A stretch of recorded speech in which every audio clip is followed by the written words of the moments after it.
Well, good Friday evening, baseball fans, and welcome to the Neighborhood Sports Network, and our presentation of the Minnesota Class B State Amateur Tournament. Quarterfinal action tonight, and we open things up here at Miesville, the home of the Mudhens, as they will play host in this quarterfinal state tournament game to the Bucs of Anoka. Anoka knocked off the ever-present Cold Spring Springers in this Class B state tournament. They knocked out 18 hits in a 5-3 victory over the Springers here last Saturday at Miesville, and they will take on the homestanding Mudhens, who defeated the Prior Lake Jays 11-1 in 7 innings. So as you can see, the managers getting their ground rules and instructions from our umpires. And we will look forward to bringing you all of the action of this one when we come back to Jack Ruhr Field here in Miesville for quarterfinal action of the Class B State Amateur Baseball Tournament when we return to Miesville. Baseball, it's America's pastime and Minnesota's passion. The all-new Neighborhood Sports Network, in partnership with the Minnesota Baseball Association, brings you coverage of the 2022 State Amateur Baseball Tournament. Coverage of this great Minnesota tradition is proudly brought to you by The Urgency Room, fast, flexible care. McDonald's, owners and operators of Minnesota and Western Wisconsin. Find your golden opportunity at mcdonalds.com/careers. Xfinity, a better way to watch. Think Bank, meet your money. The Star Tribune, your home for the best prep coverage. And by the Minnesota Twins. Get tickets for Town Ball Night at Target Field on September 10th. Live coverage throughout the Town Ball tourney can be seen right here on the Neighborhood Sports Network. That's NSPN.TV. Welcome to the neighborhood. Now, let's get out to the ballpark. Right, they are introducing this evening's starting lineups. We waste no time here in the State Amateur Baseball Tournament. They want to get to playing baseball. So in Anoka, lineup introduced. Leading off, third baseman, number 18, Nate Tillman. Batting second to shortstop, number 6, Tanner Thompson. Batting third to left fielder, number 30, Jackson Haig. Batting fourth, the right fielder, number 2, Lucas Nelson. Batting fifth, second baseman, number 7, J.D. Wells.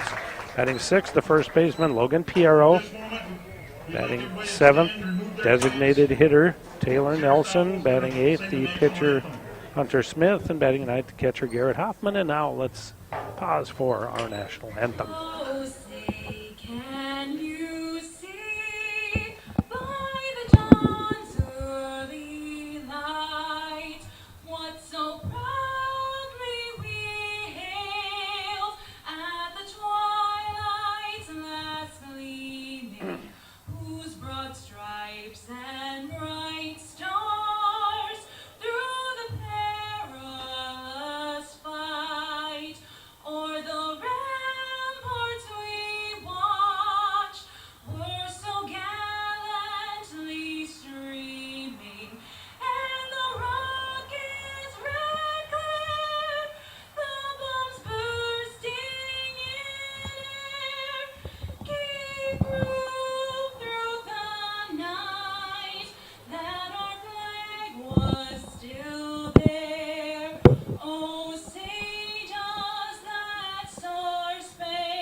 Good crowd amassing here on a beautiful Friday night in Miesville. The sun is just dipping below the clouds, which in fact does wreak a little havoc with the left-handed batters early on in the game here. They have to look right into that setting sun as they face the pitcher on the mound there. So we'll definitely keep an eye on that sun as it gets down. The left-handed batters will certainly welcome that, as they will get a much better look at The ball coming out of the hand of the pitcher. And the pitchers tonight, Hunter Smith, who started for Cold Spring, went for Anoka against Cold Spring, went 7 strong innings.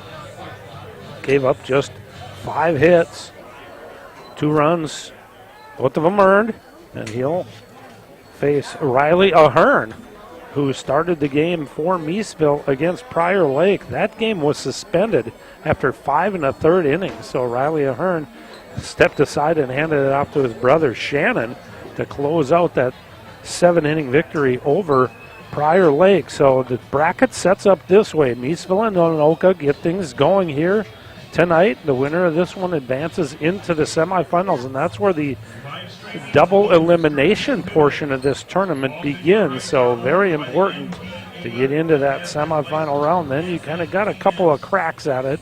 It's a tough road back if you lose that first semifinal game, but you are not out of the tournament then with 1 loss like the teams that bowed out in the first round of the tournament did. Then on this half of the bracket is also the Dundas Dukes, 4-3 winners over the Egan Bandits. They will that game will take place against Blaine, the Blaine Fusion, 5-1 winners over last year's Class C state champion Sobieski, and they moved on to the quarterfinals with that win. It was a great weekend for these Northwest Suburbans team. Anoka, Blaine, Champlain Park, and Coon Rapids all advanced into the semifinals. Champlain Park with a 7-2 victory over the Chaska Cubs in the lower half of the bracket, and then Moorhead with a convincing victory. The Brewers 11-3 over Newmarket. They'll face in the third semifinal, our quarterfinal, and that's on Saturday, 1:30 here in Miesville.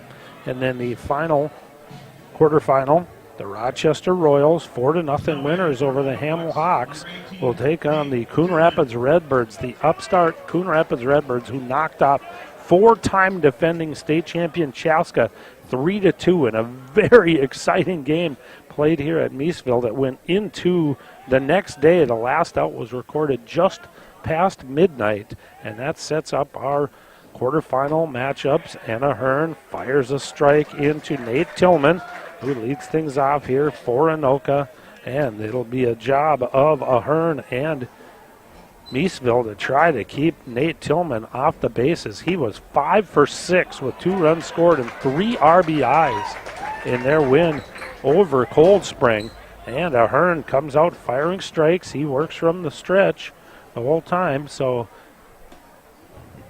Nick Tillman, Anoka Ramsey Community College, shot into the hole at short, but not being able to get much on the throw. There is the shortstop Gam, and it is a leadoff single for Nate Tillman.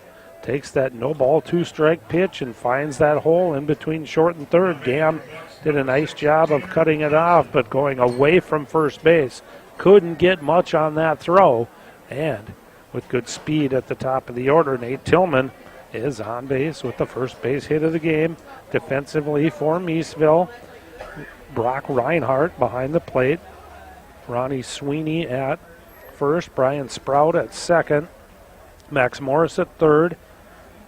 Max Gam at short. Tanner Thompson steps in, trying to bunt it down the third base line. Bunts it foul. And then Austin Ledoux, Joey Werner, and Ben Vujovic left to right in the outfield for Miesville. Tanner Thompson also had a good day at the plate, 3 for 5 with an RBI against Cold Spring. In fact, Anoka knocked out 18 hits in that game, but they left 14 runners on base, including 4 separate innings where they left the bases loaded. So they'll definitely need to do a better job with runners on base here against this homestanding Miesville Mudhens team. Ahern fires, and it's fouled off to the right by Thompson. So 5 pitches and 5 strikes for Riley Ahern here early in this one for Miesville. But runner at first, nobody out. Thompson, fly ball, shallow right field. Vujovic right at his tracks. He'll reach up and easily put that one away. So 6 pitches, 6 strikes, 1 out now for Ahern. And he will face Jackson Haug, the left fielder. Haug also had a good day at the plate against Coon Rapids, or against Cold Spring, 2 for 3. Drove in a run. Tillman feigned like he was going to go on that 0-2 pitch, but then hit the brakes as Thompson took that high fastball and drove it into right field. And the first pitch that misses by Ahern is just inside to Jackson Haug. Haug, Anoka product, Minnesota State Mankato for the college. Ahern, very comfortable working from the stretch. He does that with runners not on base as well, so really no major difference for Ahern here going from the stretch with a runner at base. Obviously, you need to be concerned about that base runner Tillman over there at first. But again, the delivery doesn't change dramatically. Curveball just stays inside. Reinhardt will throw it behind the runner Tillman. Over there to Sweeney covering, but well late. As once again, Tillman took a couple of steps like he was going to try to steal the base. Really, Haug didn't move very hard. He's right on top of the plate. That curveball, big swing, foul pop-up down the third base line. Drifting over is Max Morris, and kind of played that one a little bit too nonchalantly, did Morris. He went a little too far and started drifting back, and you don't want to try to catch a ball while backpedaling. Not a whole lot of wind tonight affecting the ball, but really, I thought that ball was going to be out of play as casually as Morris just kind of sauntered his way over underneath that pop-up. So new life for Jackson Haug here, and let's see if Anoka can't take advantage of it. 2-1 strike count now. Swing and a miss, and a strikeout. My bad, it was 2 balls and 2 strikes. So a good pitch by Ahern. Goes low on the outside corner there and gets Jackson and Haug to go outside of the strike zone a little bit there for out number 2. And now we'll see our first left-handed batter. Talked about that briefly. That setting sun really shines brightly right into the eyes of these left-handed batters. And Ahern misses down and in with the first offering. Again, Tillman gets a very aggressive secondary lead over there at first base, and now with 2 away, we'll kind of check the count. 1-0, not a real good running count, but if the batter were to happen to get behind in the count here, probably would think about starting the running game. But here's a ground ball to shortstop. Bobbled out there, so the second miscue by Miesville here as that ground ball came right at the shortstop, Max Gam. It came up at him, and I think he was just trying to get to second base for the easy force out on Tillman before he had the ball, and bobbled it around at his feet, couldn't come up with it. So life for Anoka here. They got out of the first one when Max Morris dropped a foul pop-up to third. Got Hauge to strike out, but now the error puts runners at first and second with 2 away here, and really Riley Ahern and Miesville should be in their dugout getting ready for the bottom half of the first inning. But new life here again for Anoka. We talked about how they left 14 men on base against Cold Spring. Would be a great time to get a big 2-out hit here from their number 5 hitter, J.D. Wells, the second baseman. Takes a strike and then a curveball just up in the zone. So even count now, 1 ball, 1 strike, 2 away here. Top half of inning number 1. Opening quarterfinal in the Minnesota Class B State Amateur Tournament. We have every pitch of every game here on the Neighborhood Sports Network as we work our way down to Championship Monday, where the Class B and C champions will be crowned. Ahern misses up in the zone. Now ground ball up the middle. They had him shaded again. Going the short way is Sprout to Gam, and this time they do execute. The 4-6 force out at second will do it for Anoka. And again, the Bucs leave a couple of runners on base to start this one. So that's 16 runners left on base in the last 10 innings of play for the Anoka Bucs. Hunter Smith will stroll out to start the game here for Anoka. He'll face a lineup. All season long, you've gathered with friends, neighbors, and family at ball yards all across Minnesota. Still going, gone! A home run! Diamonds that define hundreds of communities. Town Ball binds together our passion for baseball and our hometowns. And on September 10th, the cornerstone of Minnesota baseball, Target Field, will host a party for all those who play, watch, and support Town Ball. The Twins host the Guardians at 6:10 p.m. Prior to the game, the champions will be honored in a ceremony at Town Ball Tavern, and all Town Ballers will be invited down to the field for a special pregame ceremony. Wear your team colors and enjoy a special night at Target Field. Field Scallon back, has it measured. That's it! Air Freight Unlimited, your Class A state champions. For tickets to the Minnesota Twins Tip of the Cap to Town Ball on September 10th, visit twinsbaseball.com/townball. I'll give you a look at beautiful Jack Ruhr Field here in Miesville, going through that Miesville lineup.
fast and flexible care. Count on the urgency room for expert medical care when you need it most. Visit us in person. Broken bone, chest pain? We're in Eagan, Vadnais Heights, or Woodbury. Online care. Sinus infection? Strep throat? We offer easy online care. Major to minor, we can provide the level of care you need. Visit urgencyroom.com. Mobile check-in now available. Star Tribune covers high school sports as passionately as you live them. Don't miss a beat on the games you love. Check out Star Tribune all day, every day for the latest prep news, scores, and so much more.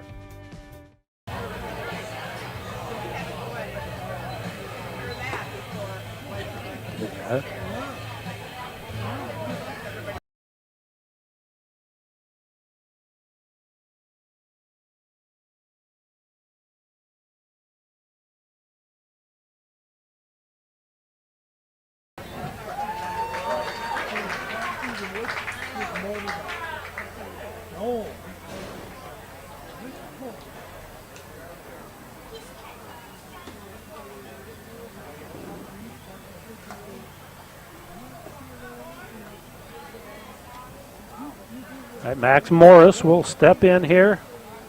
One away. Ronnie Sweeney grounded out to second base to start this inning off, and a strike from Smith evens the count at 1 ball, 1 strike.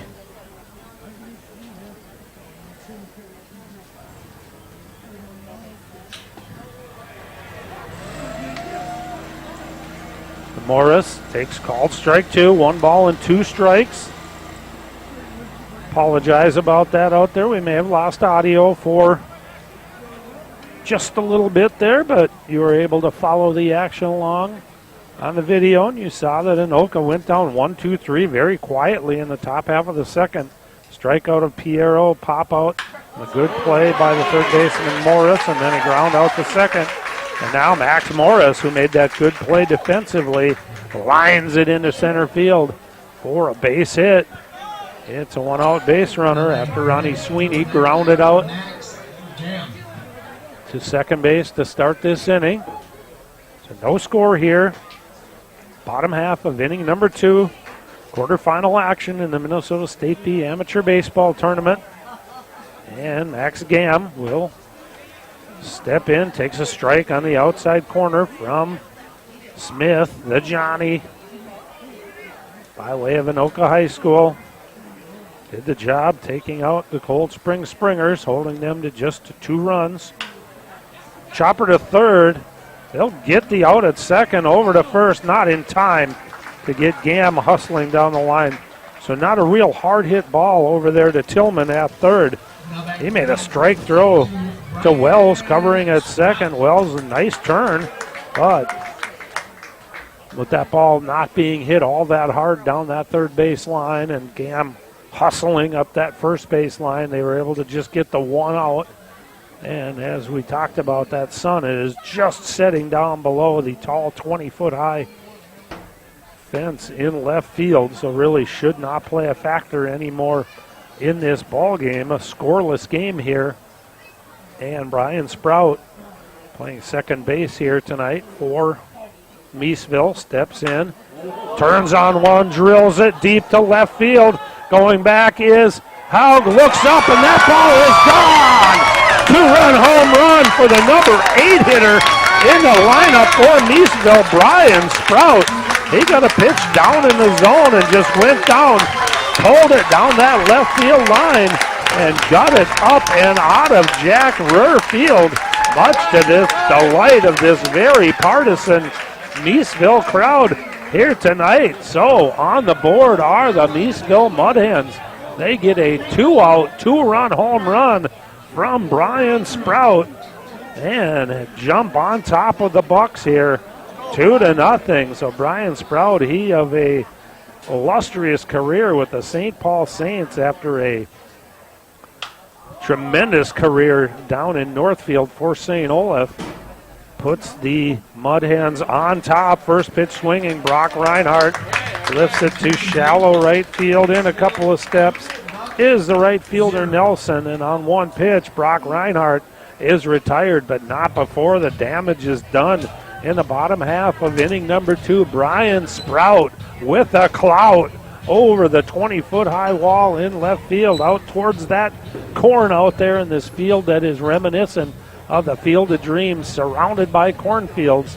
And Brian Sprout deposited one and gave his Mudhens a 2-0 lead as we head to the top half of inning number 3. We'll be back here to Miesville after this timeout.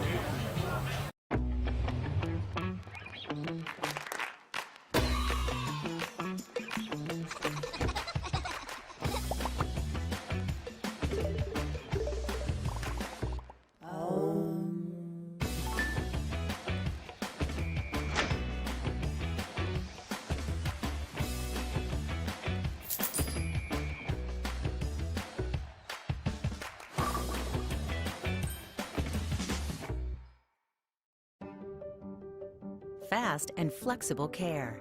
Count on the urgency room for expert medical care when you need it most. Visit us in person.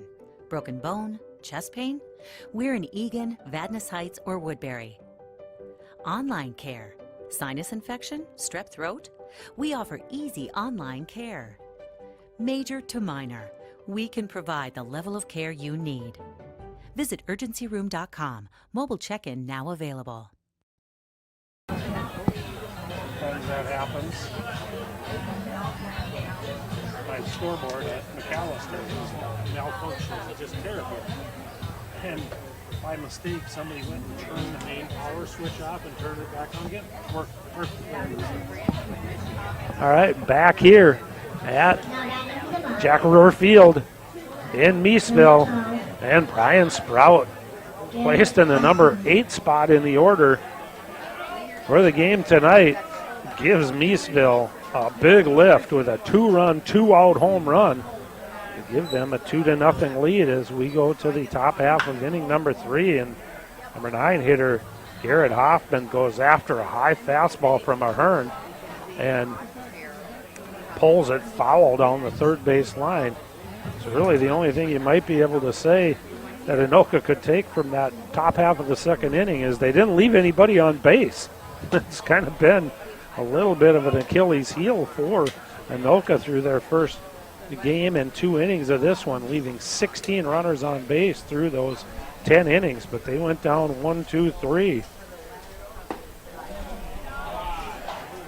And that pitch just misses outside, so 2 balls and 1 strike now to Garrett Hoffman, catcher. So the 2 catchers for their respective teams both occupy that number 9 spot in the order. Ahern tries to nibble on that outside corner, and crowd getting a little restless here with our home plate umpire. They're thinking that those pitches might be catching a part of the plate, but the only opinion that counts is the man in black behind home plate. 3-1 fastball lifted high in the air. Sprout will stand still underneath this one and easily put it away.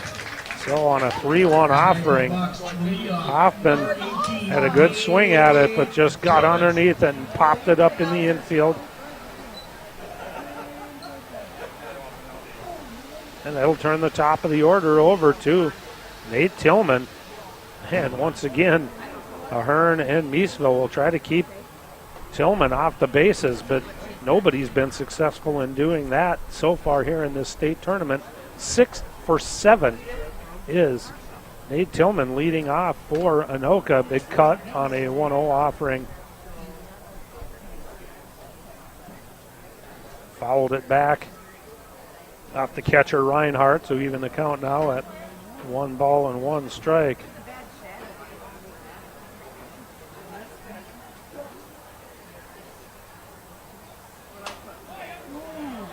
Swing and a foul back to the right, not a play.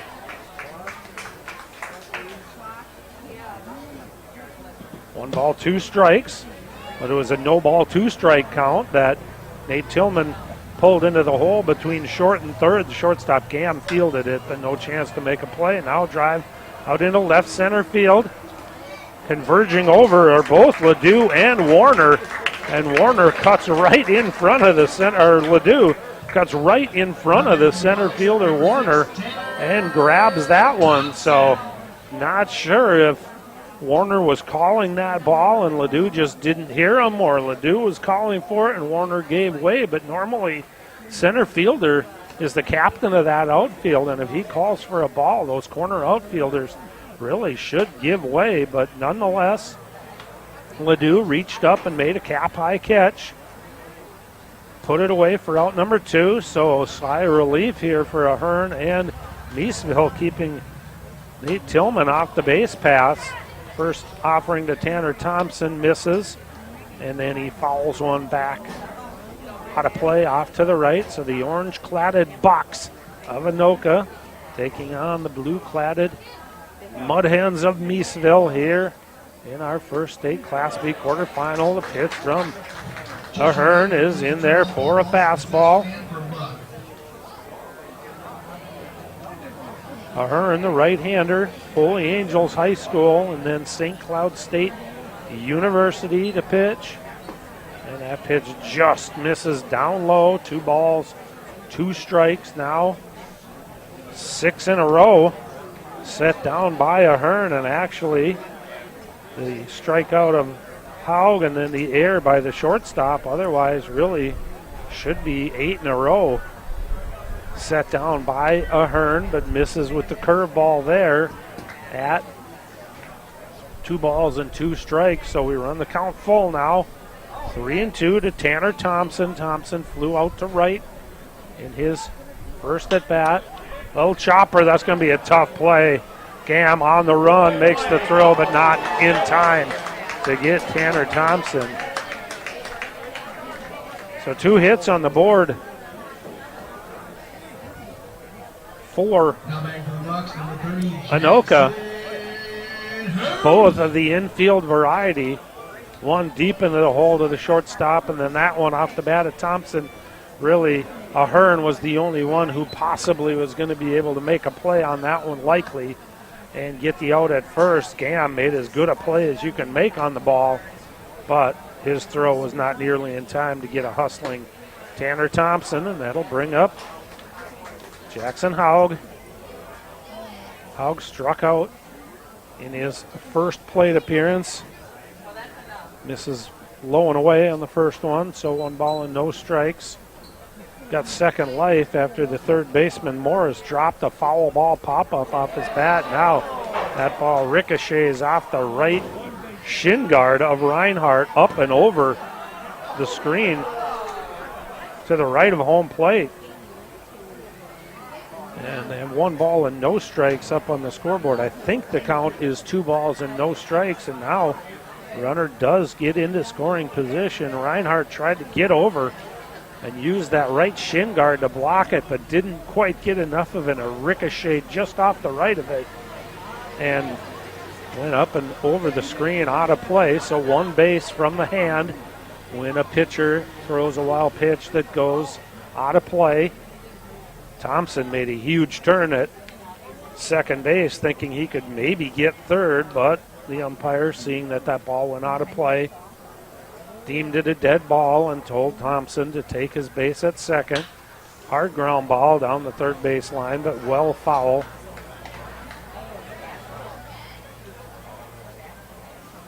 One ball, 2 strikes now, says our home plate umpire. I didn't see him come up with a strike on that first pitch. So we're caught up here at 1 ball and 2 strikes, 2 away. Runner at second here. Miesville leads it 2-0. And a swing and a miss. So number 3 hitter Jackson Haug down on strikes in consecutive at-bats. So Anoka strands 1 more runner here. That's 3 in the game through 3 innings of at-bat for the Bucs. And it will be the top of the order. Vujovic, Werner, and Ledoux for Miesville. In the bottom half of the 3rd inning, Hunter Smith will stride back out there, revisiting this Class B state tournament bracket. Really potential to set up a big one of Class B powers in the state of Minnesota. Class B with Miesville and Dundas. Certainly not taking anything away from Anoka and Blaine, but Miesville and Dundas, long-time representatives in this Class B state tournament and Class B state championships. In fact, prior to Chanhassen winning 4 in a row, it was Miesville who won the 2 previous prior to that. With Dundas, you actually have to go back to 2015, the last time that the Dundas Dukes were the Class B state champions. They finished second in 2019 in the state tournament in 2020, so did not make the tournament last year, but back in it this year and into the quarterfinal round. They will play hosts. Actually, they will play right here in Miesville against Blaine, the Fusion. 5-1 winners over Sobieski as Smith misses outside with the first offering.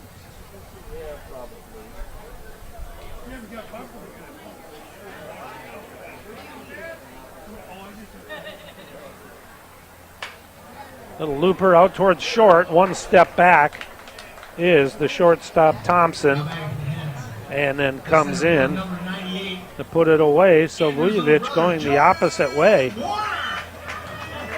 And his first 2 at-bats here, a fly out to left, now a little soft liner to shortstop.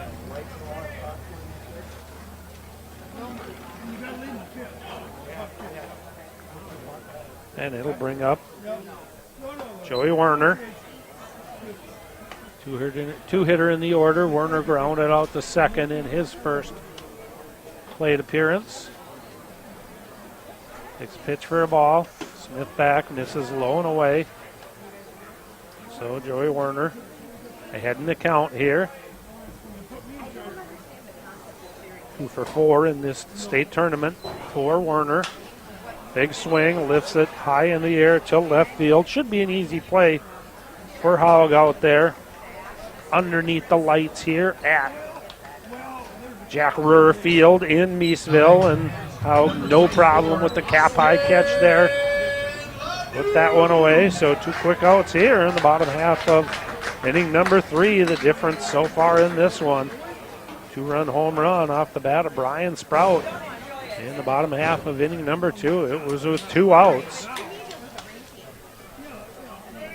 2 hits for Anoka, 3 hits on the board for Miesville, none bigger than that. Home run off the bat of Sprout. Now here's a little looping line drive out into right center field. Diving attempt made by the center fielder, Chell, but not able to get it. Good job of backing up over there by Nelson. He played it on one hop and got it back in to keep Ledoux to a single, but hit number 4 in the game for Miesville is a 2-out single for Austin Ledoux. And it'll bring up Derek Marks, the designated hitter. Marks 2 for 4 with 2 RBIs in the 11-1 win over Prior Lake. Ledoux, not a big lead over there at first, but he's got shiny new white shoes on, so let's see if maybe he doesn't get a little extra confidence in those brand new white baseball cleats over there.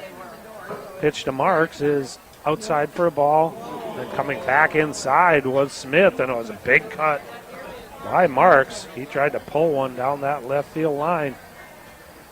There's that big 20-foot high wall out there in left. It goes to left center. It drops down about 1 panel to about, I would say, 16 feet tall. And then a regular height of 8 feet all the way around the rest of the way to right field. There's a couple of billboards back behind the right field wall, but anything that would hit off them would be a home run. Now pitch misses low and away, 2-1. Marks again. Pulls one foul down that left field line. So it looks like Marks, the game plan, trying to pull the ball against Smith here. He's got a couple of pitches on the inside part of the plate and turned on him. Swung through the first and then pulled this one foul down the third base line. So we go 2 balls and 2 strikes. Ledoux gets a little hopping lead but stays right there. Another hanging curveball to Marks, but gets the barrel of the bat out in front of that one and pulls it foul as well.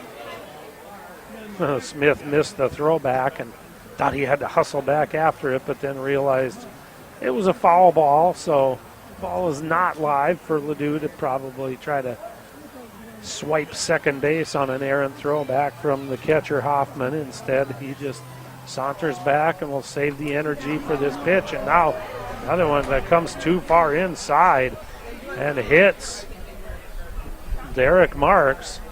Smith not happy with that one. He thought Marks did nothing to try to get out of the way of that pitch. And obviously with Marks kind of on top of the plate there, maybe thought that pitch might have even caught the inside part of the plate. So had a little word for our home plate umpire as Marks sauntered his way down that first base line, but home plate umpire having nothing to do with that argument from Smith and just points down to first base for Marks. So now after 2 quick outs, a single and a hit batsman puts runners at first and second for Ronnie Sweeney, who grounded out to second leading off inning number 2.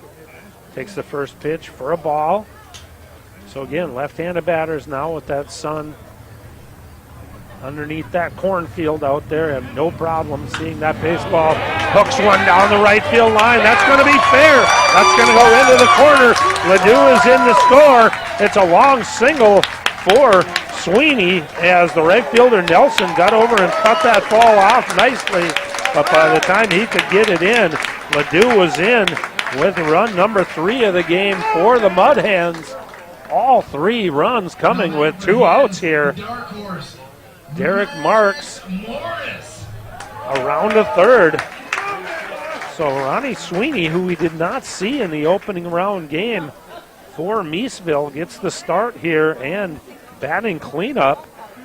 University of Minnesota for Sweeney out of Woodbury High School.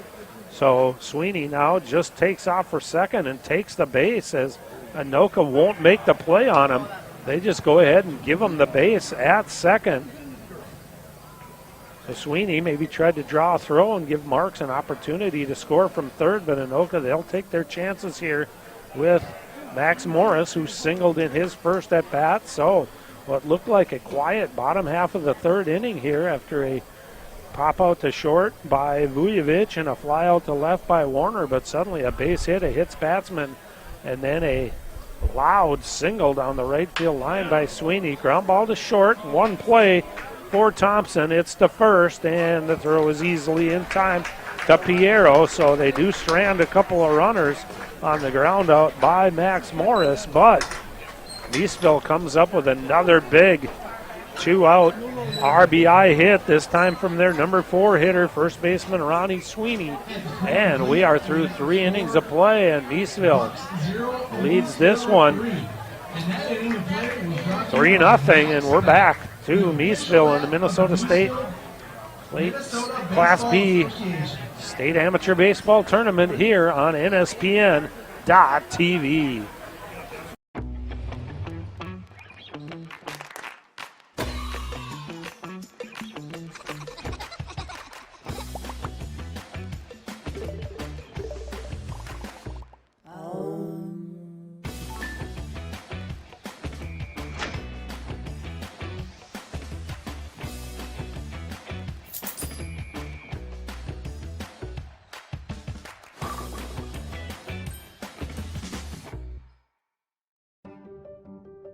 Fast and flexible care. Count on the urgency room for expert medical care when you need it most. Visit us in person. Broken bone, chest pain? We're in Eagan, Vadnais Heights, or Woodbury. Online care. Sinus infection? Strep throat? We offer easy online care. Major to minor, we can provide the level of care you need. Visit urgencyroom.com. Mobile check-in now available. Field on an absolutely gorgeous night for baseball. Let's hope that this weather holds up. We had some weather issues here in Miesville last weekend. First pitch swinging, a little chopper off the bat of Lucas Nelson, played by the second baseman Sprout, but can't beat Nelson hustling down the line with the throw. Ahern really was the one who had to try to make that play if they were going to get Lucas Nelson. So hit number 3 of the game, and all 3 are of the infield variety. For Anoka, this one's a leadoff. Punt right back to Ahern. He can go to second with it, and a good scoop out there by Gam to get the lead runner. So J.D. Wells bunted that one too hard right back towards Riley Ahern. He fired, and that's not an easy throw for a pitcher to make out there to second base. It wasn't necessarily a great throw, but a good backhanded scoop by the shortstop Gam. And they get the lead runner, Lucas Nelson, at second. So Anoka really playing a little small ball here, down 3 runs, just trying to get on the board here.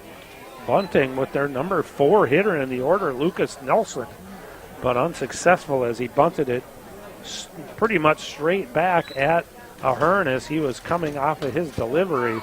And it'll bring up J.D. Wells. Wells takes a ball and now fouls one out of play off to the left. Even the count at 1 ball and 1 strike.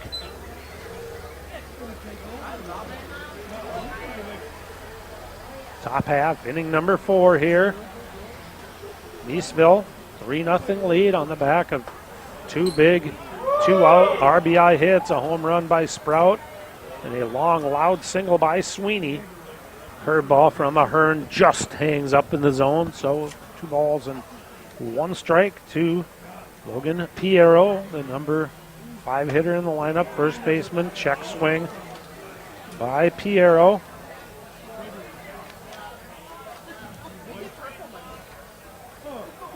Three ball, 1 strike count now, so good hitters count here for number 6 hitter, first baseman Logan Piero. Ground ball, Marks on the scoop, over to second for 1. On to first, a double play. Gold star play by the Miesville defense there, as on a tough hop, Morris was able to short hop it going towards the bag. Made a strike throw over to Sprout covering at second, and he turned the double play. 5, 4, and 3 for the inning-ending double play. And Riley Ahern pitches around a leadoff single from Lucas Nelson. So really just 2 balls have left the infield here. Off the bat of Anoka, a fly out to right by Tanner Thompson, a fly out to center by Nate Tillman. Otherwise, everything has been in the infield, on the ground. 3 of them chopper 4 singles.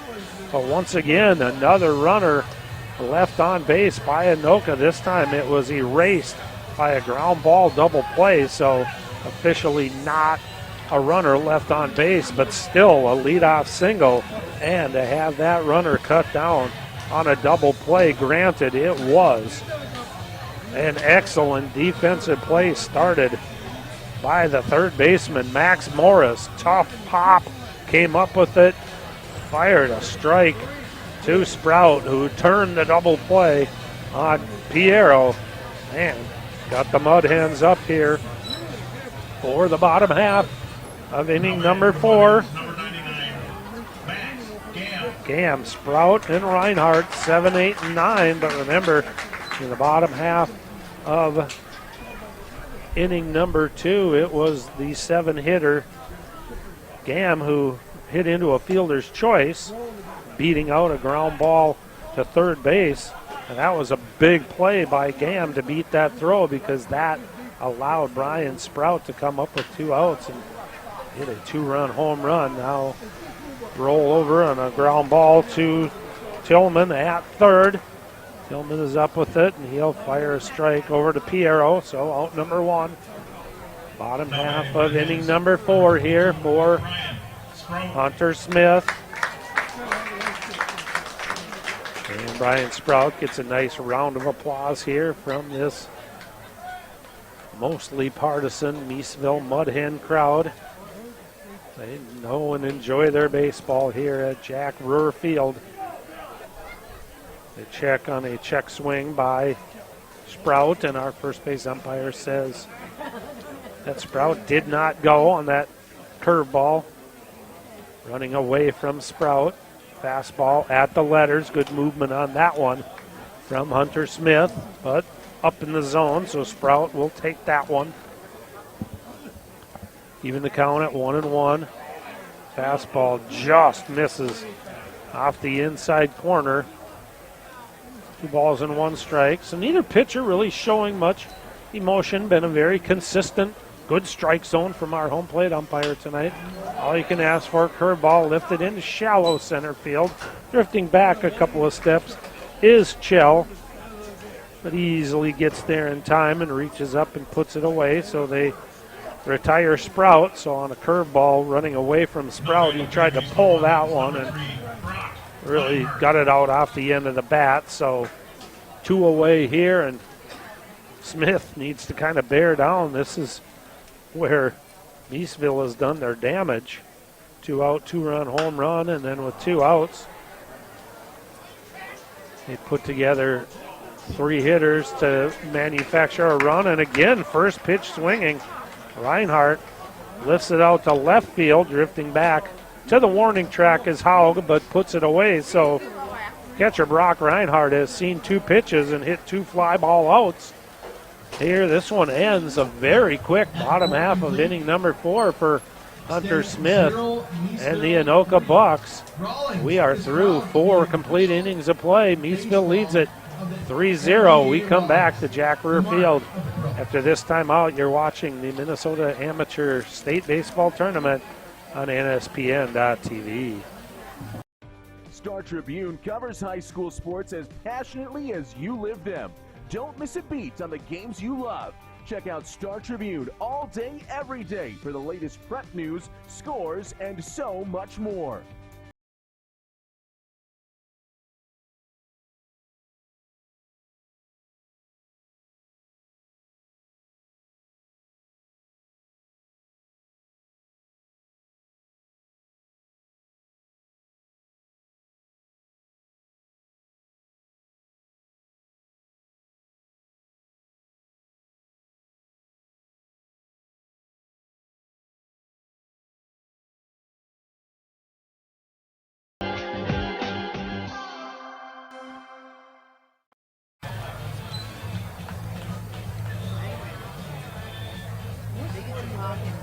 All right, we're ready to go here, and again, it's 7, 8, 9 for Anoka, just like Miesville sent up their 7, 8, and 9 hitters, and Hunter Smith set down the Mudhens in order 1, 2, 3, and Riley Ahern will come out and see if he can't match Number 14, the inning the designated hitter, Taylor that Hunter Smith was able to hurl against Miesville, against these Bucs in Taylor Nelson, Hunter Smith, and Garrett Hoffman to face the right-hander, tall, lanky right-hander. St. Cloud State University starts Nelson off with a strike.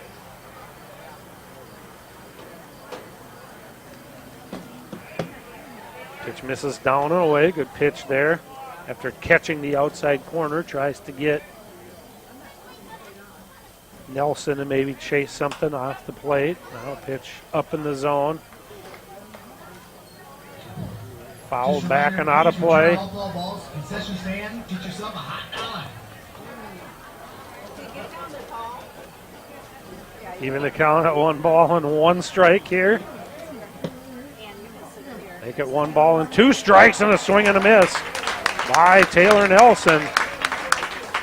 And Ahern starts off the top half of inning number 5 with a strikeout. That's 4 strikeouts for Ahern in the game.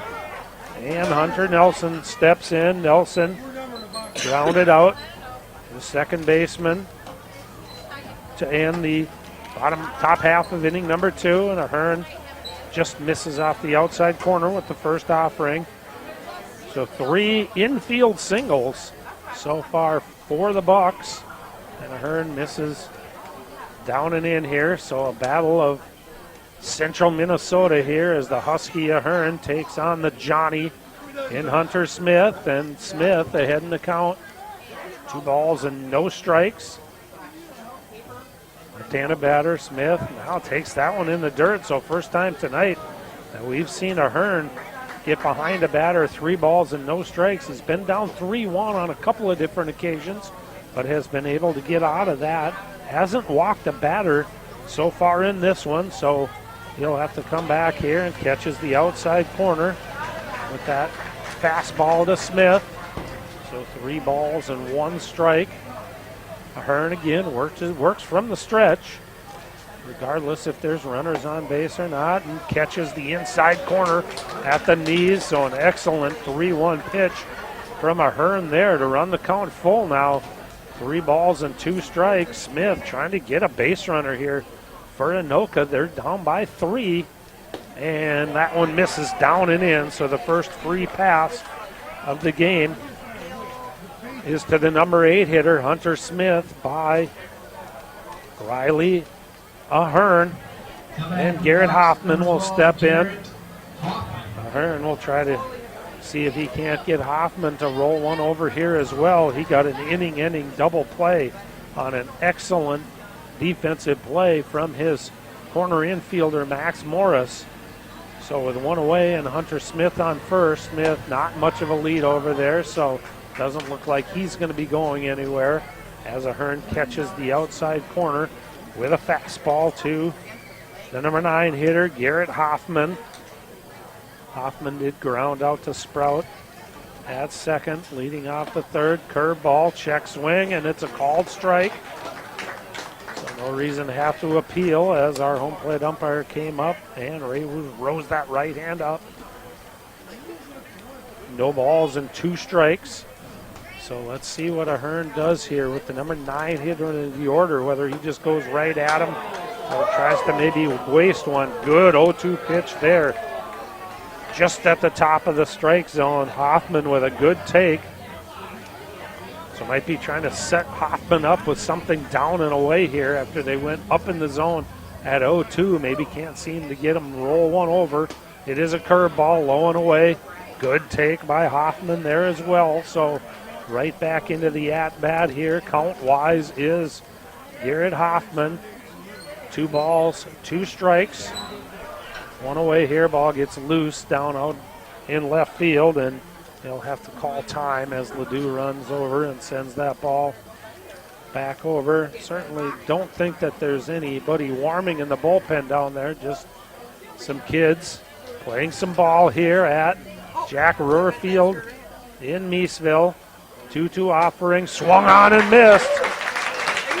So Ahern sandwiches a walk between 2 strikeouts. He got the 7 hitter Nelson and now the 9 hitter Hoffman on swinging strikes.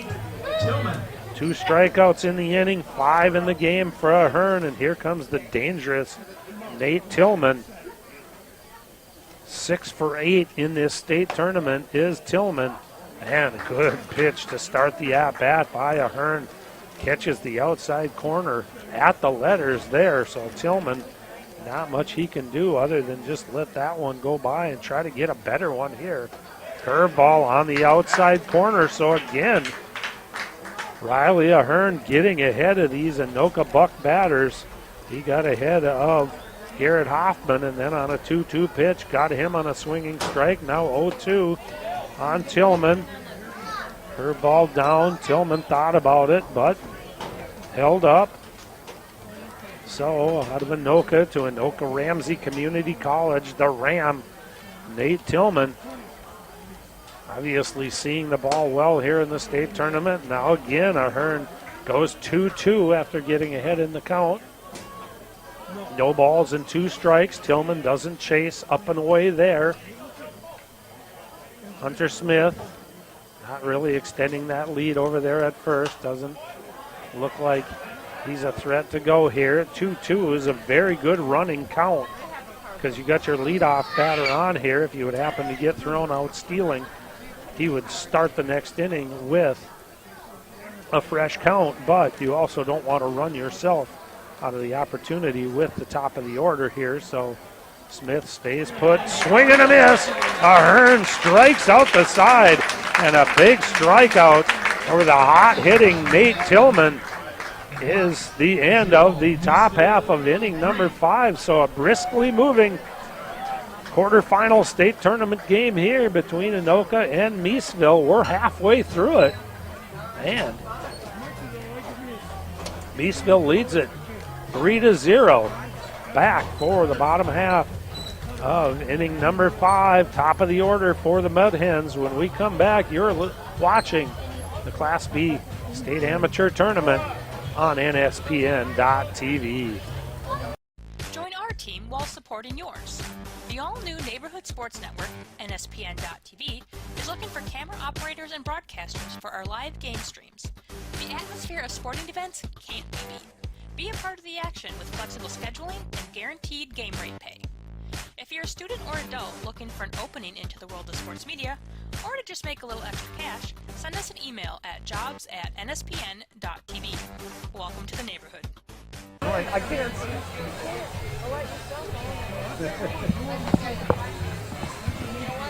All right, Miesville looking to add on here to this 3-0 lead. They'll have their top of the order up in the bottom half of inning number 5. The winner of this one is on to the semifinals. That's when we start working our way towards the state championship Labor Day weekend. So Sunday, August 28th, 1:30 p.m. will be our first semifinal, and then Friday, September 2nd, we continue play this weekend. Sunday will be the first semifinal. The winner of this one takes on the winner of the Dundas-Blaine game on Saturday, so a bit of an advantage maybe for the winner of this one. Vujovic squares the bunt and takes a called strike. The first offering. Hunter Smith back out here for another inning of work. So we play the quarterfinals and the semifinals this weekend. Both semifinal games in the bottom half of the bracket will take place on Saturday, and then the semifinal game will be the first of the 2 semifinals on Sunday right here in Miesville. Curveball from Smith is down in the zone to Vujovic. Kicks away from Hoffman, but he quickly retrieves and gets it back to Hunter Smith. Swinging a foul. Heard that one hit off of either the shin guard of the catcher Hoffman or our home plate umpire. But we'll run the count now to Vujovic at 1 ball, 2 strikes. Really don't even want to say this out loud, but looking off to the right, the clouds do look like a little darker than what we're seeing over towards left field as a hot shot right back to Hunter Smith. He's down and fields it.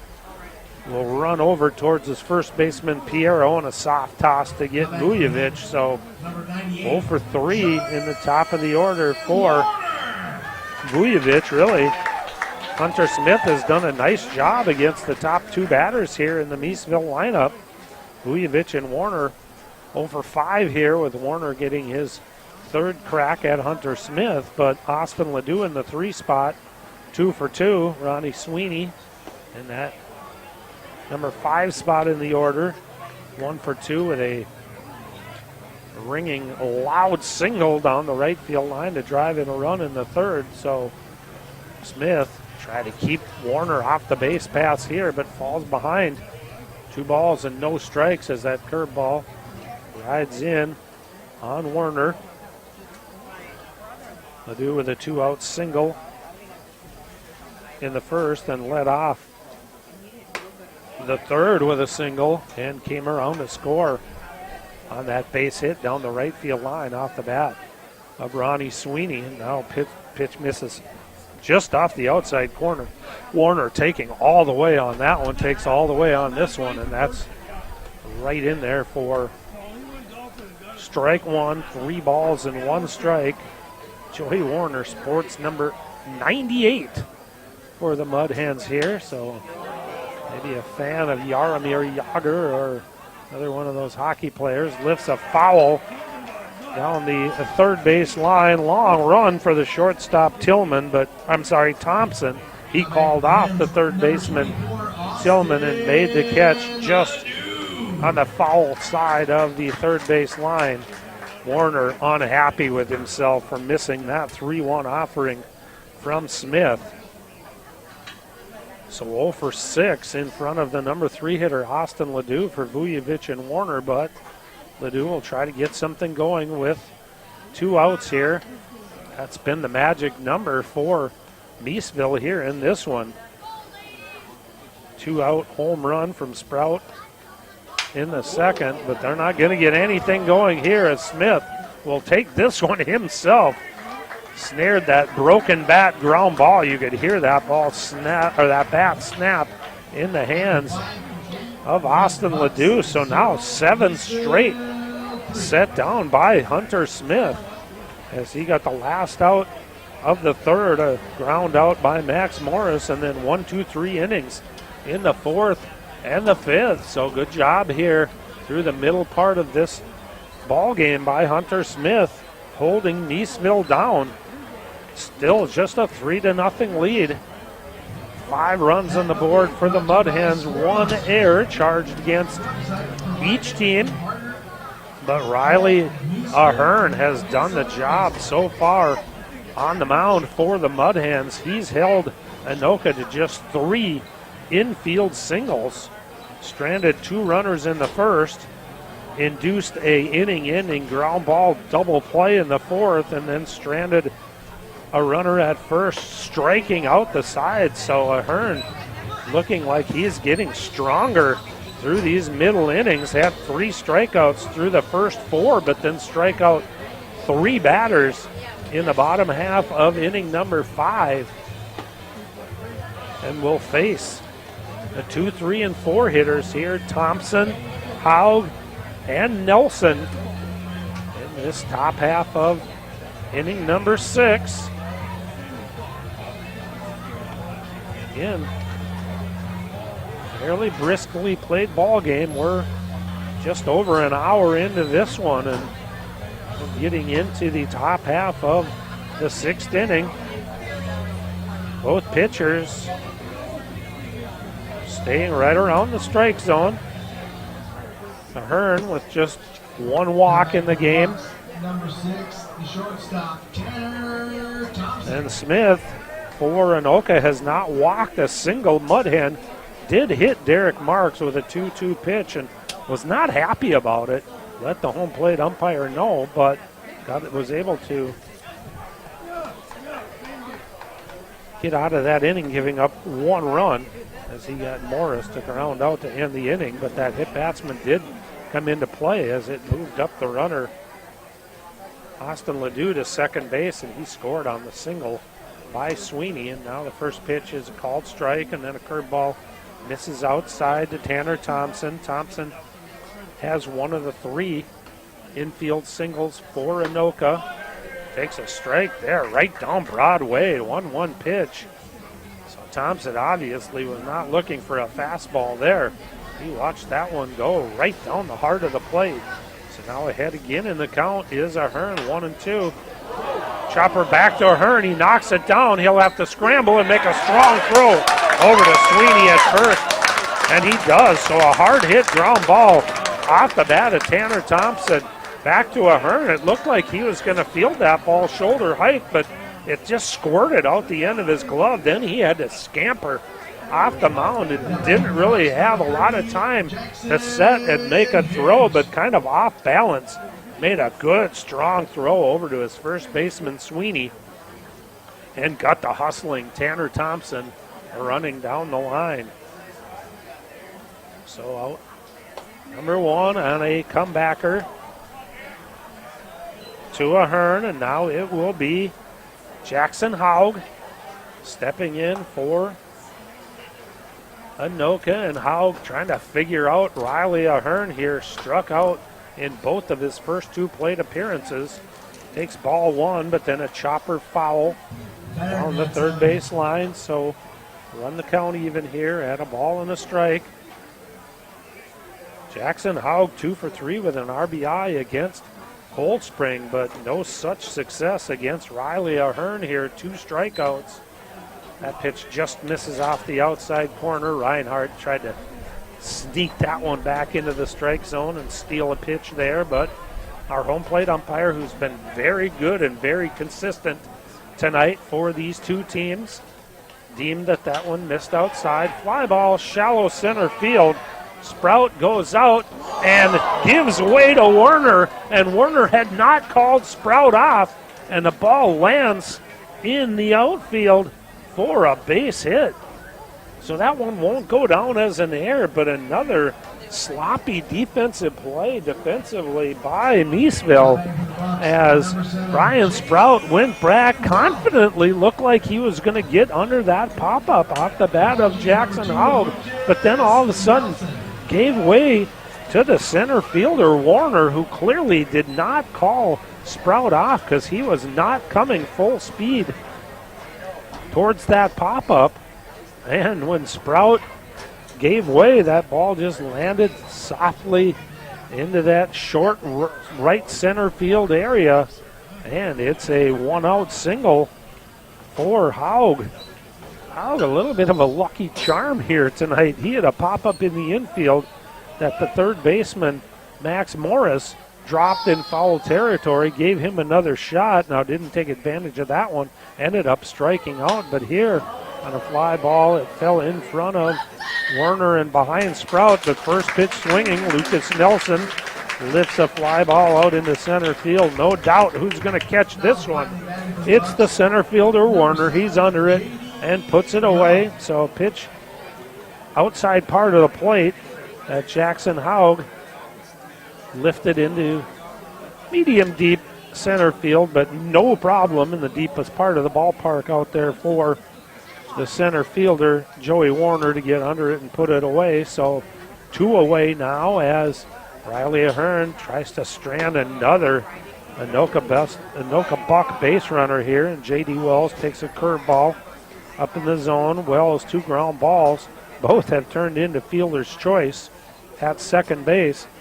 First one inning ending, 4-6 put out at second, and then he grounded out third baseman to second on a fielder's choice in his next at bat, but was erased on a double play ball off the bat of Logan Piero to end the 4th. Foul ball back to the screen, coming right at us, but they've got that protective wire to protect the fans sitting here underneath the mezzanine. This beautiful ballpark here in Miesville. Lifted foul down the right field line. Wells kind of stepped in the bucket on that one and just kind of dropped the barrel of the bat on it down towards the right field foul line, and it drifted well foul out there. So 1 ball, 2 strikes now to the number 5 hitter, J.D. Wells. 0 for 2 in this one, 2 for 5 in the first game against Cold Spring. Good lead over there.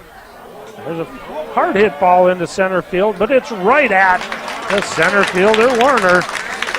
And the Anoka Bucs strand another base runner here.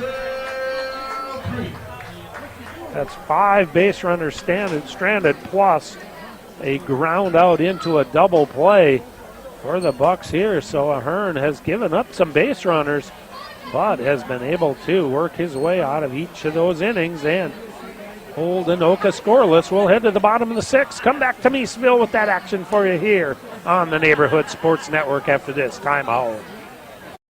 All season long, you've gathered with friends, neighbors, and family at ball yards all across Minnesota. Still going, gone! A home run! Diamonds that define hundreds of communities.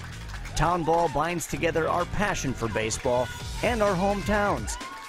And on September 10th, the cornerstone of Minnesota baseball, Target Field, will host a party for all those who play, watch, and support Town Ball. The Twins host the Guardians at 6:10 p.m. Prior to the game, the champions will be honored in a ceremony at Town Ball Tavern, and all Town Ballers will be invited down to the field for a special pregame ceremony. Wear your team colors and enjoy a special night at Target Field. Field Scallon back, has it measured. That's it. Air Freight Unlimited, your Class A state champions. For tickets to the Minnesota Twins Tip of the Cap to Town Ball on September 10th, visit twinsbaseball.com/townball.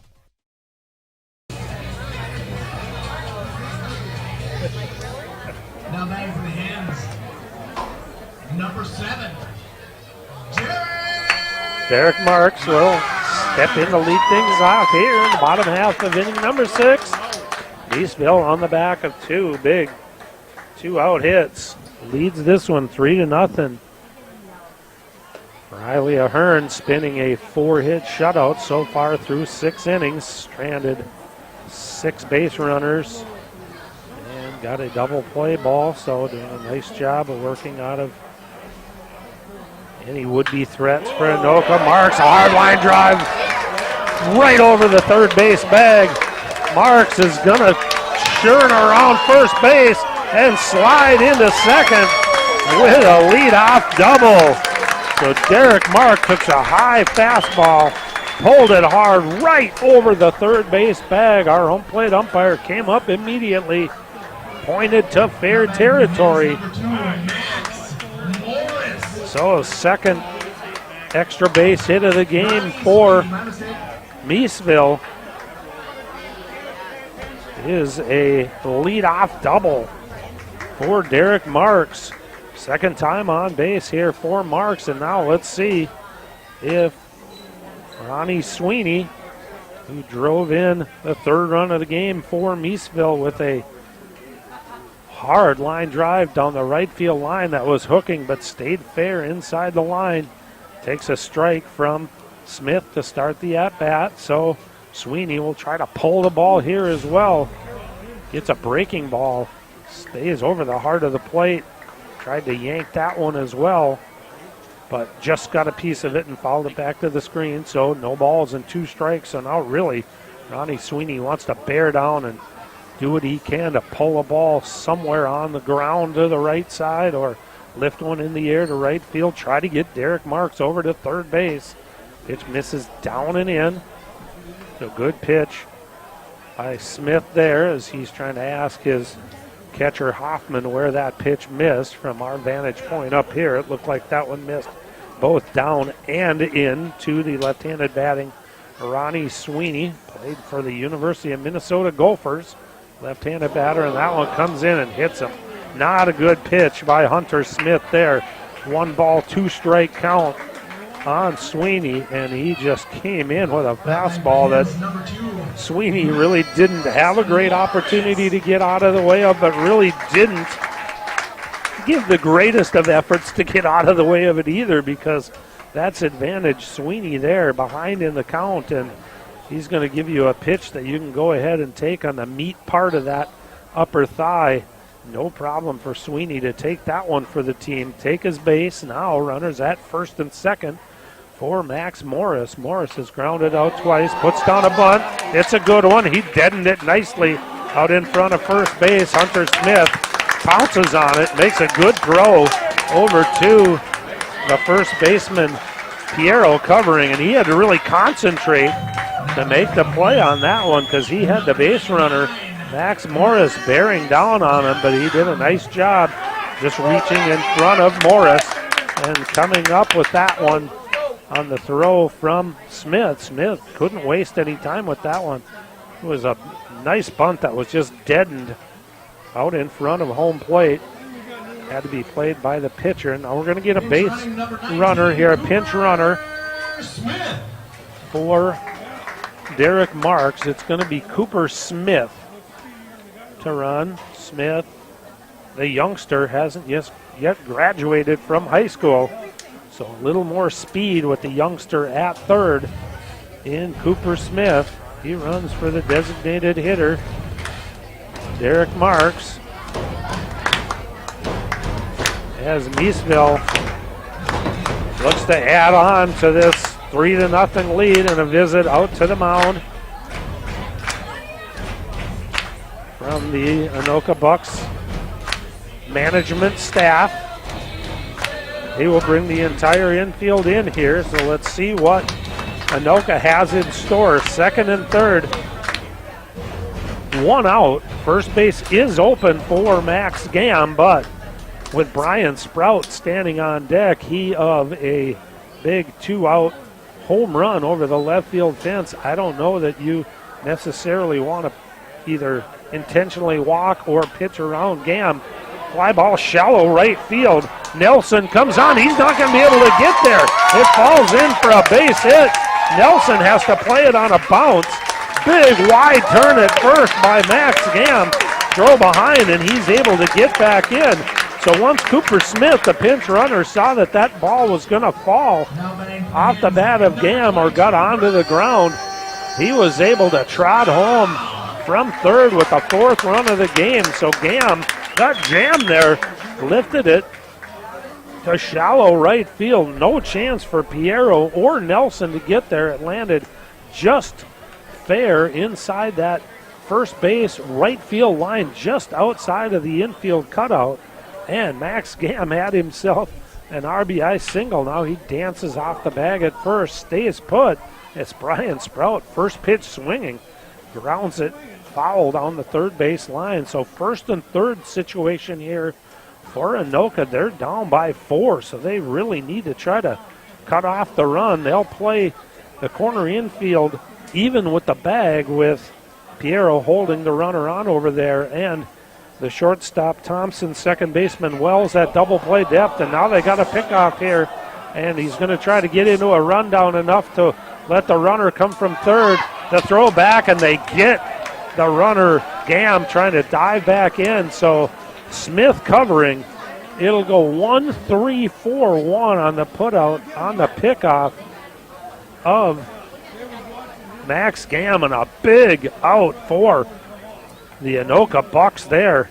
As Gam got picked off, he tried to get into a rundown long enough to let Sweeney try to score from third, but Anoka did a good job of keeping an eye on Sweeney over there, and now Sprout lifts one foul that Piero doesn't handle. The second time tonight we've seen an infielder overrun a foul pop-up and not be able to make the play. And again, that time it was Piero that just kind of confidently strode over.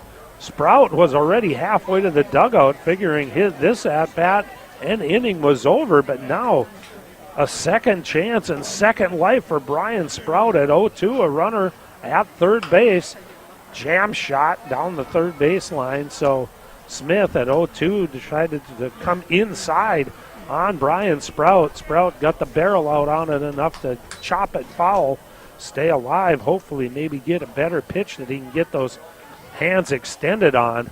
And that pitch misses just away. Smith thought he had caught the outside corner, took a couple of strides towards his first base dugout, but the home plate umpire said that that one missed off the outside corner. So 1 ball and 2 strikes. 1 run in already here for Miesville, but they've seen a runner at first picked off. Brian Sprout trying to pick up another 2-out RBI here. He's got a couple with a home run. Ronnie Sweeney has one with a 2-out single, so trying to plate the second run of the inning and the 5th of the game with another 2-out hit for Miesville here is Brian Sprout. Curveball again, chopped foul down the third base line, so Sprout wearing out that third base line with foul balls here. That's the third foul ball that he's hit down there. He hit one down the first base line that really should have ended this inning, but the first baseman Piero couldn't handle it. And Sprout takes advantage of it, drills that hanging curveball out into left field. He's going to trot into second with a stand-up double, and it's another 2-out RBI for the Miesville Mudhens. Brian Sprout with the 2 of the biggest ones. And it's 5-0 here for Miesville.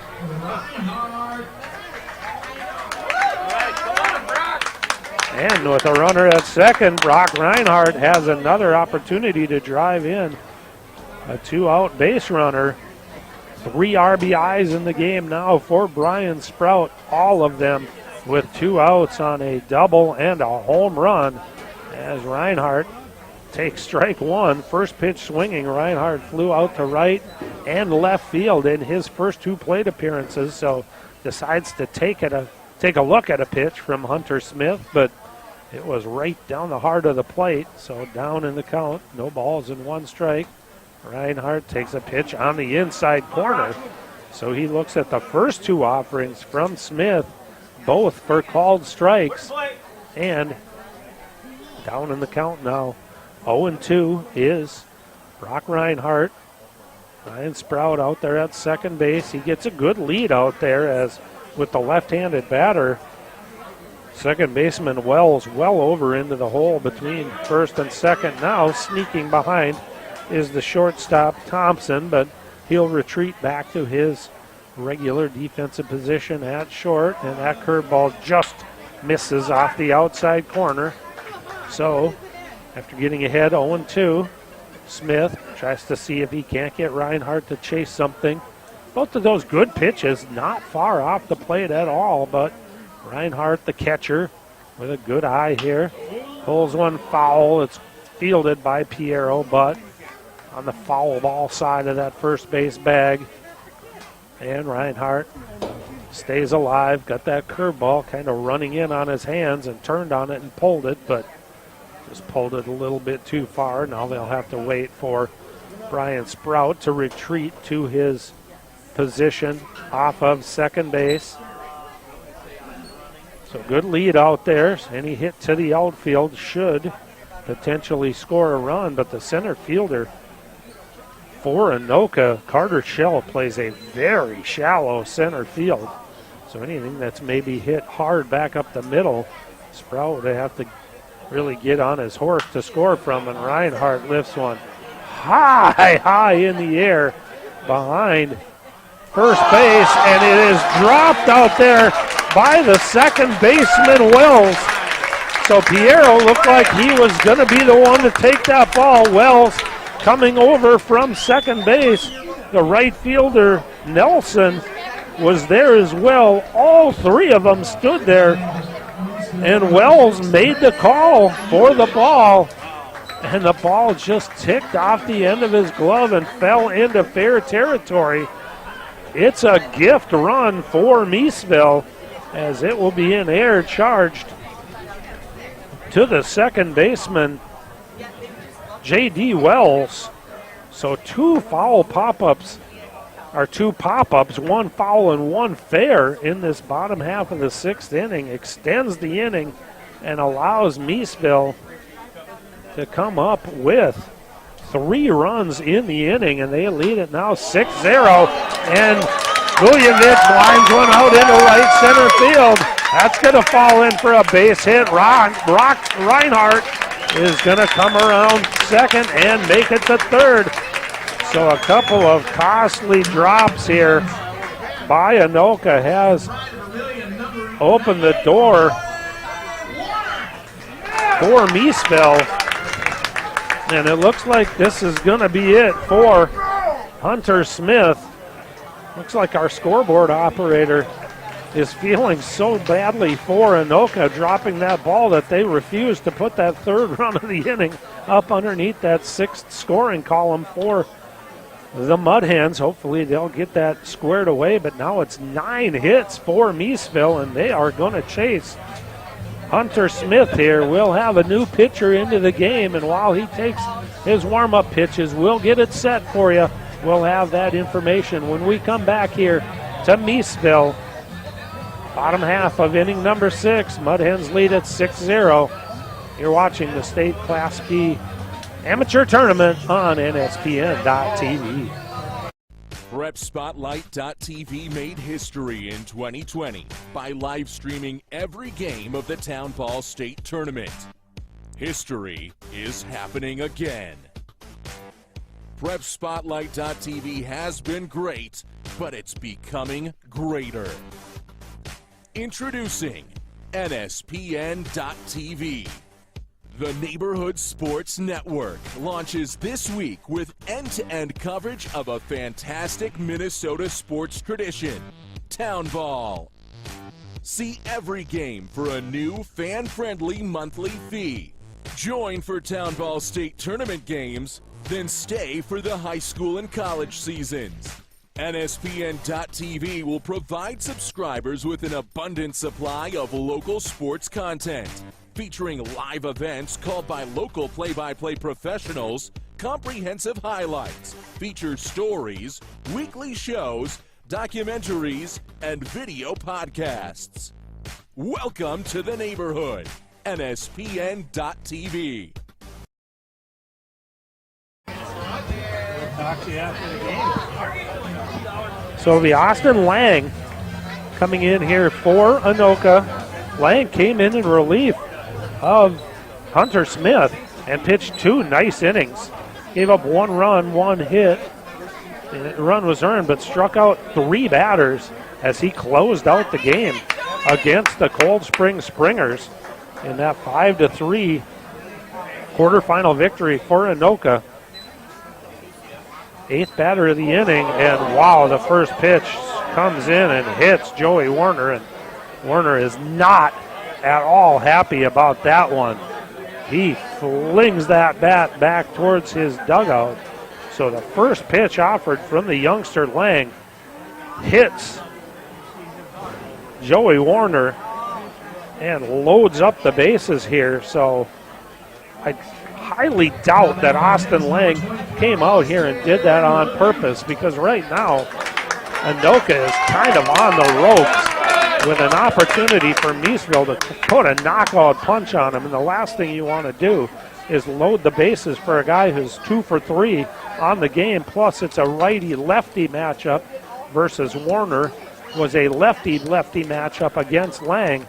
So regardless of whether there was an intent or not, the hit batsman loads the bases. Miesville has batted around here in the 6th with a little bit of help from Anoka, but still, 9th batter of the inning is Austin Ledoux. Chops the first one foul down the third base line and then takes a curveball in the dirt. When Lang came in against Cold Spring, he did struggle initially with his control, was finally able to settle down, strike out 3 Springers for his 6 outs, but did walk 2 batters, so you got to be careful about that as well with the bases juiced here, and down already by 6 runs here in the bottom half of inning number 6. Austin Ledoux 2 for 3, singled in the first, singled and scored a run in the third. 1 ball, 1 strike pitch. Fly ball, center field. Shell plays shallow. He goes back. He's tracking, and he can't get it. It is off the wall. The base umpire is signaling that the ball is down. It's a bases clearing double for Austin Ledoux and a 9-0 lead for the Miesville Mudhens. We talked about how Carter Shell plays a shallow center field, and Austin Ledoux drilled that one off the fence in straightaway center field. It ricocheted off the top of the fence. Good call by our base umpire to say that that ball was live and in play. But with 2 outs, the runners were able to go off the crack of the bat, and all 3 came around to score. Bases clearing double for the designated hitter Derek Marks, and it is a 9-0 lead for the Miesville Mudhens. So open up the door for Miesville, and they come crashing through on these Anoka Bucs, who have dropped 2 pop-ups in the infield in this inning to allow it continue, and Miesville has taken advantage to the tune of 6 runs here in the bottom half of inning number 6, and it'll bring up Derek Marks. Excuse me, this is Ledoux, not Marks, who cleared the bases with that double. This is Marks, who is now up to bat. So this merry-go-round even has this broadcaster confused. So Austin Ledoux clears the bases, and Derek Marks steps in. Big cut by Marks there at 1 ball and 1 strike. Runs the count to 1-2. So Austin Ledoux out there at second base, and again must make mention that that's somewhat of an important run here, as the 10-run rule is in effect here at this Class B state tournament. So if Marks can get Ledoux home from second, that would give them a 10-run lead. And hanging curveball that Marks turns on. Hits well foul over here, over towards City Hall and the fire department down that left field line. Marks got this whole inning started with a double and tries to pick up Austin Ledoux here, who cleared the bases with a double. 1 ball, 1 strike count is popped up way in the air above us here, back and out of play. So we remain here at 1 ball and 2 strikes. 9-0 game, but again, a big out for Anoka to try to get here.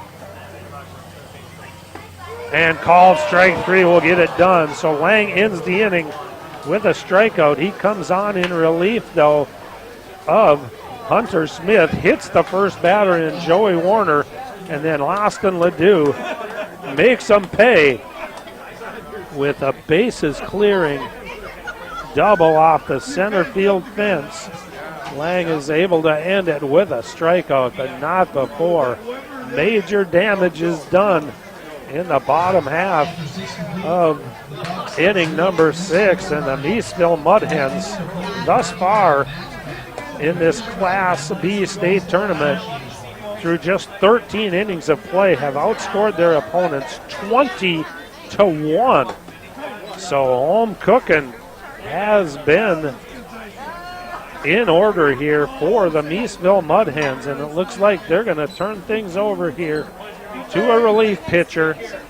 An excellent outing for Riley Ahern here. He will go 6 strong innings, give up 4 runs, but only one of the 4 runs left the infield, and that was really a Texas League fly ball that should have been caught out in shallow center field, either by the center fielder Warner or the second baseman Sprout. It fell in. The other 3 hits were all just little infield choppers. So it's 4 hits, 6 strikeouts in the game for Riley Ahern, and he will turn things over here to the new pitcher for Miesville. It'll be number 33. That's Quinn Kruger, who will take over for Ahern. And he will face 6, 7, and 8, Piero Nelson and Smith. Now batting for Anoka, number 37, Logan Piero.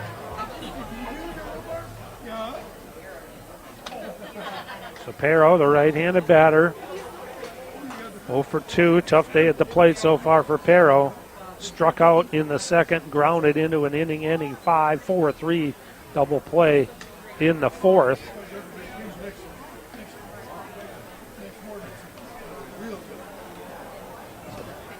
Quinn Kruger, Woodbury High School and the University of St. Thomas, falls behind Piero 2-0. Big cut on that 2-0 offering by Piero.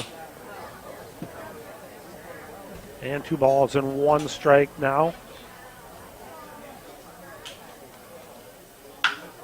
Hard ground ball. That's going to get through the left side of the infield for a base hit. Diving attempt by Morris over there. Just got the tip of his glove on it. And it went into left field. So the first hit of the game for Anoka that's really left the infield. And we're going to get a pinch runner over at first base for Piero.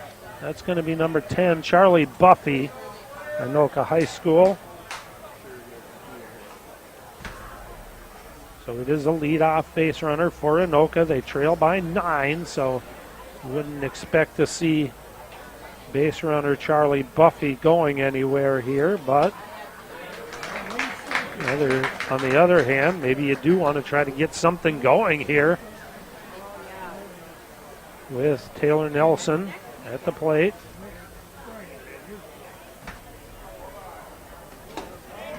Swing and a miss at the first offering, then the curveball misses just inside. 1 ball, 1 strike. Nelson, the designated hitter, has popped out to third and struck out. Reaches down and lifts that one foul back and out of play. Nelson, Anoka High School and Valley City State University to play college ball. Down in the count here, 1-2 to Kruger, and Kruger goes upstairs with that fastball. So Brian Sprout now has moved over to first base. We'll have to try to figure out the other substitution that Miesville made. Pop up out in the left field. Actually, it looks like Ronnie Sweeney has just moved over to second base, so Sweeney and Sprout have just switched positions defensively here for this bottom half of the 7th inning. 2 ball, 2 strike count to Nelson. Check swing on a curveball that breaks outside the strike zone, so we go full now. 3 balls, 2 strikes. With the runner at first, again, don't expect Buffy to be going anywhere. He doesn't. Ground ball to short. Going to be tough to get to, but again, Gam misplays that one. So really, have seen some miscues defensively by both teams here. That's the second error against Gam, the shortstop. Again, that one would have been a tough ball to turn a double play on, but you want to get your out at second base, and that ground ball off the bat of Nelson certainly would have allowed an opportunity there. Looks like we're going to get a Austin Lang.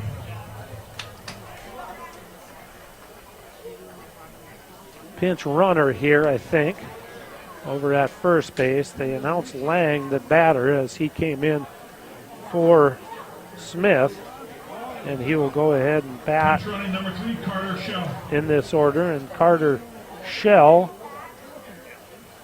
will be the runner. Shell is the player that is playing in center field but being hit for. So because he is being batted for by Nelson, he can come in and give a little bit more speed. Lang swings through the first offering and then goes after a high curveball there. No balls and 2 strikes. The left-handed pitching, right-handed batting. Austin Lang down in the count, 0-2. Pitch misses just low in the zone. Lang gave a good hard look at that one. So runners at first and second here. Nobody out. Anoka trying to get something on the board here. They've had some base runners, but not been able to get any in. And now the home plate umpire will take this one himself. Doesn't even ask for any help. Says that Lang went after that curveball in the dirt. Good block by the catcher Reinhardt to keep it in front. Now Lang was going to be out regardless because first base is occupied, but doing a good job of blocking that ball and keeping it in front of him. Reinhardt keeps the double play in order here for Miesville, but out number 1 is a strikeout of Austin Lang and a strike on the outside corner to Garrett Hoffman. The catcher Hoffman has grounded out to second and struck out. Part of that 5th inning where Riley Ahern struck out the side of Anoka. 7th strikeout of the game for Mudhen pitching was Austin Lang. And a curveball in there for a strike. No balls and 2 strikes. Home plate umpire trying to correct that scoreboard, which has the count listed at 1-1. We play here at 0-2 to Hoffman. Curveball swung on and missed. So 3 pitches, 3 strikes. And a swinging strikeout of Hoffman, second for Kruger since coming in here in the 7th, 8th of the game for Mudhen pitching. And again, the pinch runners, Buffy and Shell, have to stay out there at second and first respectively. And Kruger now continuing to just pound the strike zone. Gets strike one here on Nate Tillman. Tillman infield single in the first, but then flew out to center and struck out after going 6 for his first 7 in this state tournament.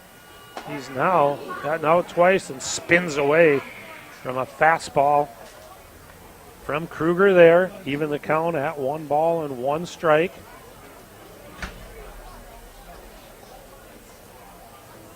Kruger trying to work out of this first and second. No out jam. He's got back-to-back strikeouts. That one's in the dirt.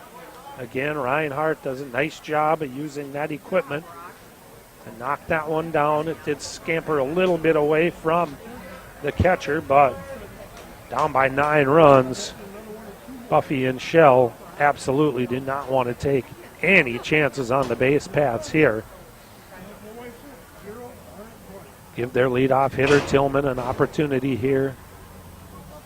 Curveball again, having to spin away from a pitch is Tillman. So 3 balls and 1 strike. Opportunity here for the leadoff hitter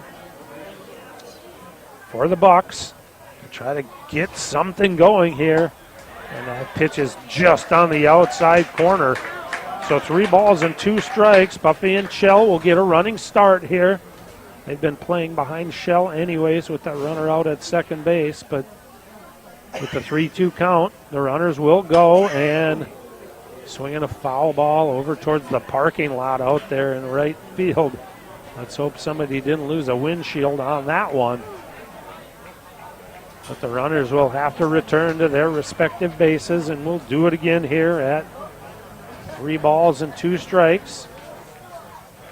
Big lead out there as well for Buffy, and here's a little pop-up in the infield. That's going to have to be played by the pitcher, Quinn Kruger, but he is able to get back there and get it. So he jams Nate Tillman with that 3-2 pitch, and after giving up 2 base runners on a single and a error against the shortstop, the second of the game charged against the shortstop, Gam. But 2 strikeouts and a little weak pop-up in the infield. And Miesville is out of the inning here. They lead it 9-0. We'll come up here in the bottom half of inning number 7. It'll be Sweeney, Morris, and Gam when we come back to Miesville after this timeout. Fast and flexible care.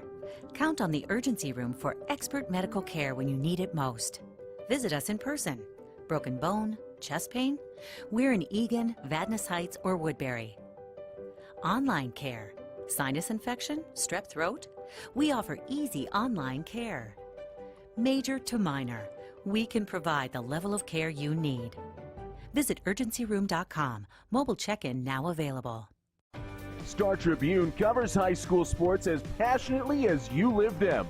Don't miss a beat on the games you love. Check out Star Tribune all day, every day for the latest prep news, scores, and so much more.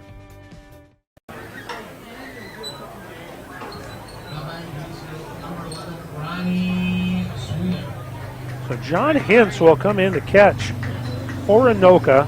That's going to move Garrett Hoffman to third and slide Nate Tillman over to first. Curveball to Sweeney is high in the zone.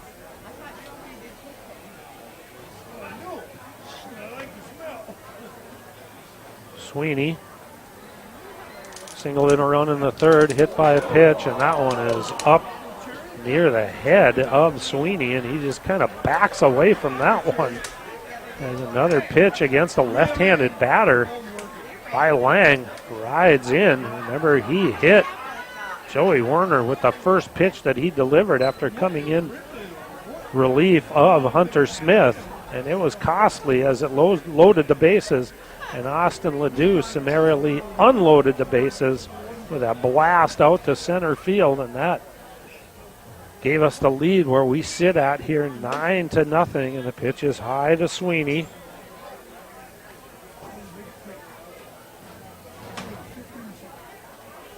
So it looks like the catcher, Hintz, will take over in the batting position that was held by Piero.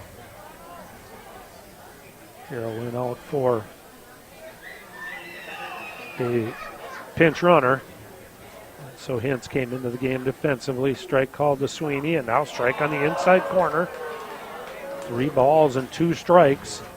So really Miesville would love nothing more than to scratch out a run here in the bottom half of the 7th inning and get through the first 2 games of this Class B state tournament with only having to have played 14 innings, as they got the 10-run rule against Prior Lake and now get a leadoff batter here in the bottom half of the 7th inning, as Lang missed with a curveball down to Sweeney, and looks like that's going to do it for Austin Lang. We get a new pitcher striding out of the dugout for Anoka. It's going to be number 20, Zach Romans, who will be coming in to pitch. So Lang again struggled a little bit with his control, but when he did find the strike zone against Austin Ledoux took him deep off the center field fence. So it'll be just 1/3 of an inning for Lang. Did get a called third strike against Derek Marks to end that 6-run 6th inning for Miesville. But he will exit and give way to Zach Romans, right-handed pitcher. So they left Lang in to face the lefty Sweeney, but really it didn't seem like Lang was comfortable against either of the left-handers that he saw. He hit Joey Werner with the first pitch he threw, and then just about hit Ronnie Sweeney in the helmet with a fastball before losing him to a walk on a 3-2 count. So Zach Romans, another youngster here for Anoka, has not yet graduated high school according to the program. And he will face Max Morris, Max Gam, and Brian Sprout scheduled, 3 right-handed batters.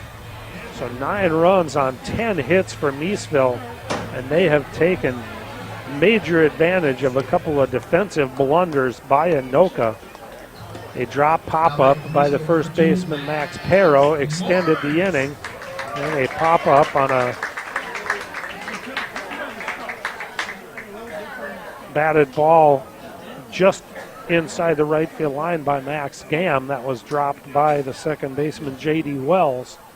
And that's really allowed Miesville to stretch out this lead to 9-0 here in the bottom half of inning number 7.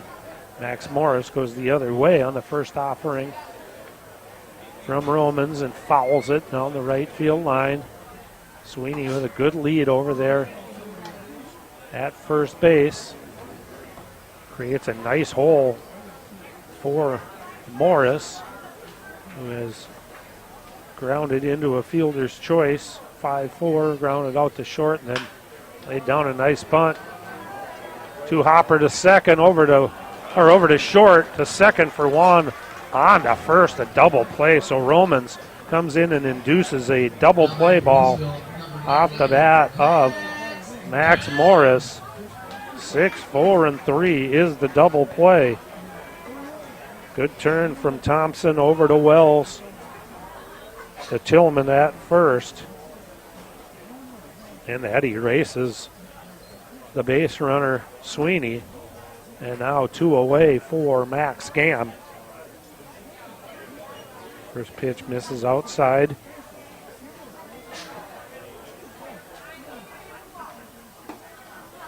Strike called. To the shortstop, Gam. scored a run after reaching on a fielder's choice in the second. Trying to get on base here for Brian Sprout.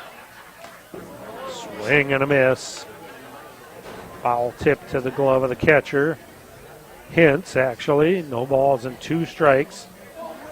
But Gam would love to be able to give Sprout another opportunity here. Sprout has a 2-out, 2-run home run and a 2-out RBI double to his credit so far in this game.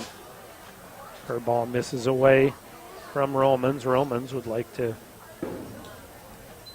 dispatch of Gam here and give Anoka another shot at it in the top half of inning number 8. Another pitch up and in that Gam has to duck out of the way of. 3 balls and 2 strikes now to Gam as he tries to work his way somehow, some way on base here against Romans.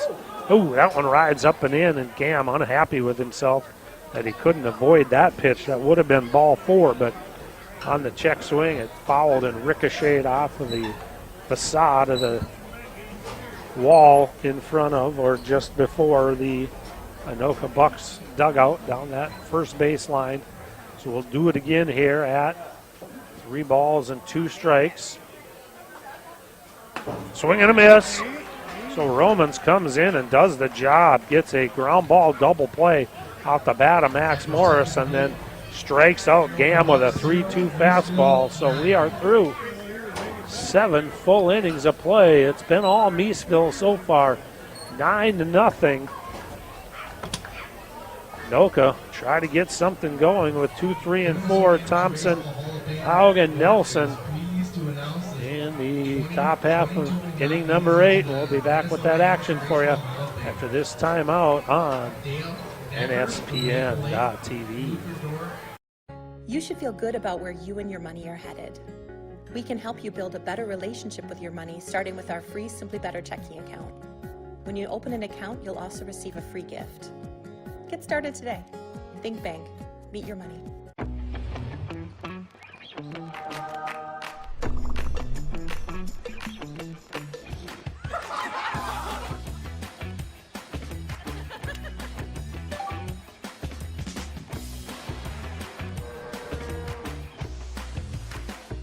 Such news!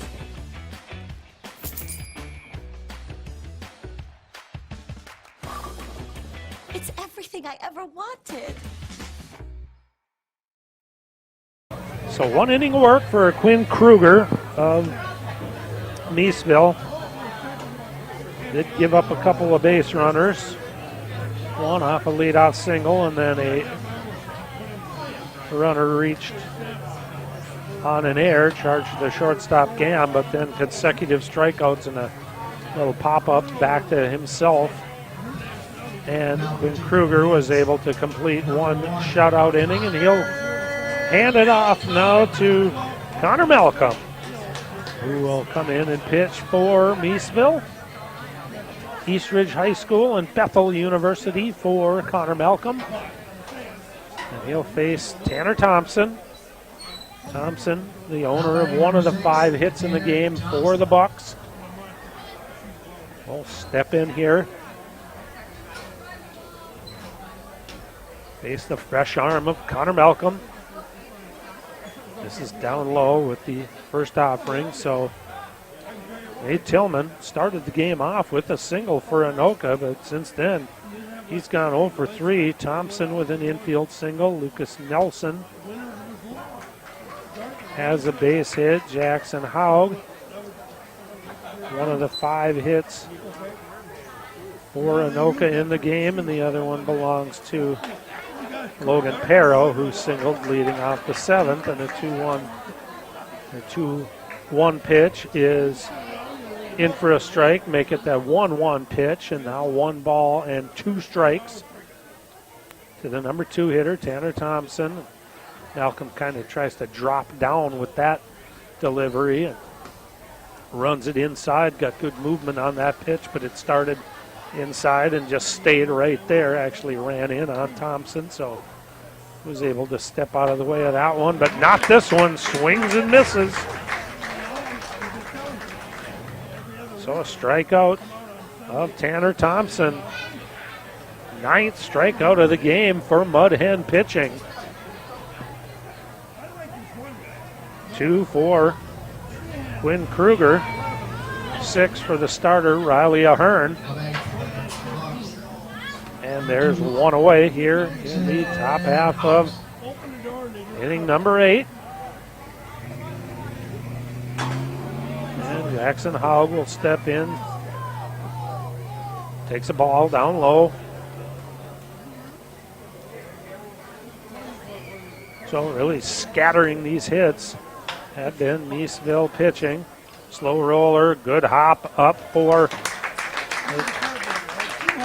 second baseman, who's going to take over there, Ronnie Sweeney.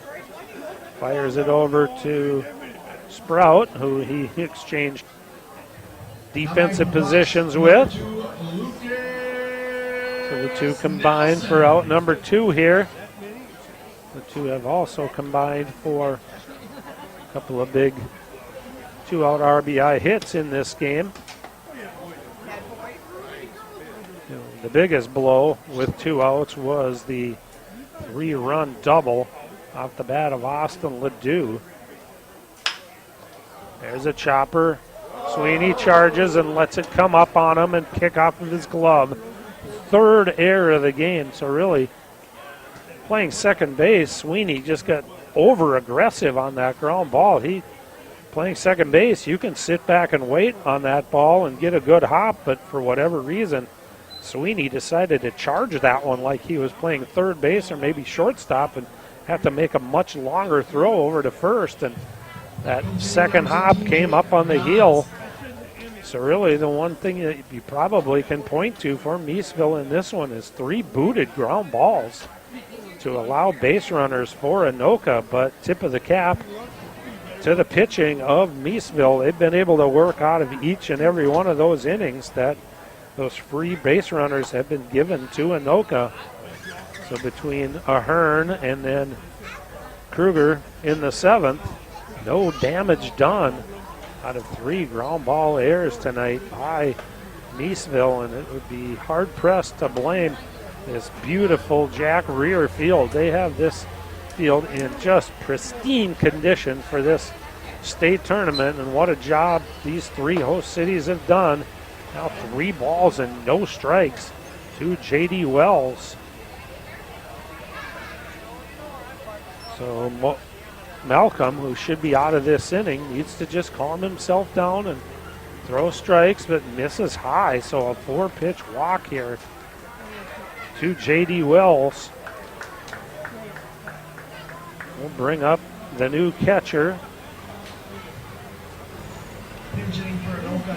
Josh Hintz. He's announced as a pinch hitter, but he was actually in the game defensively as they took Logan Pirro out of the game at first, and Hintz came in to catch. And now Malcolm starts him off with strike 1. Hintz, Concordia Moorhead out of Blaine High School. Ball gets away from Reinhardt here on a pitch in the dirt, and both runners will move up a base here. So an opportunity for Anoka. Get runners at second and third.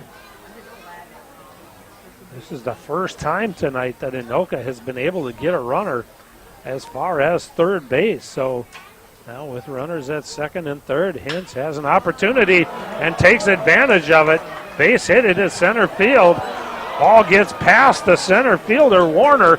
That's going to be error number 4 of the game against Miesville. I think J.D. Wells was going to be able to come around and score on that base hit off the bat of Josh Hintz. So Anoka is on the board here, finally coming through with runners in scoring position and not stranding those runners out on the base paths, but charging the ball hard. Joey Werner let that ball get underneath them out towards that center field fence, and by the time he retreated and got it back into the infield, Josh Hintz was at second base. So 9-2 now is the tally on the 6th hit of the game. So Anoka finally able to come through with a big 2-out knock here. Get on the board. 9-2 is the tally here. Top half of inning number 8. We'll chop her up the first base line on an 0-1 pitch to Carter Shell. Anoka High School and Dakota County Technical College for Shell as he bats here in inning number 8 after coming in a run for Taylor Nelson. Pitch is just down and in from Malcolm. So again, the air here with 2 outs leads to more runs in this ball game. It's been Miesville who's come up with the big 2-out hits in this game, but one here for Anoka does get them on the scoreboard here at 9-2 as Shell lifts that one foul and out of play to the right. So we'll do it again here at 1 ball and 2 strikes. Malcolm works from the stretch with the runner. Hits. Big lead at second and called strike 3 on Shell. So no real argument from Shell as our home plate umpire has given that outside pitch.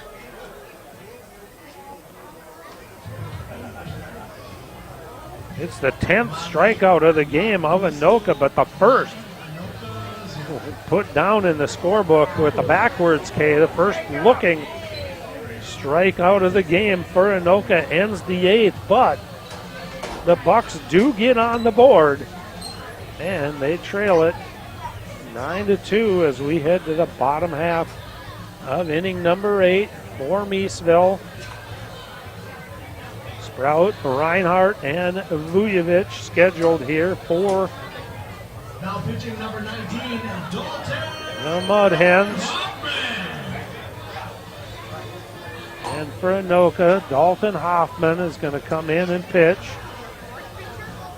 Anoka High School and then Bethany Lutheran out of the UMAC for Hoffman. So one good inning of work out of Zach Romans. He comes in relief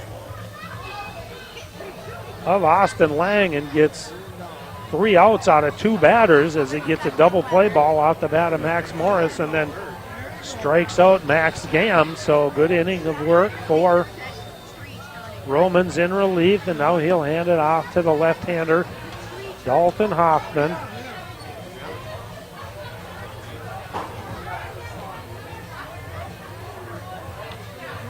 Hoffman, the left-hander, will face the right-hander Sprout and then 2 lefties in Reinhardt and Vujovic.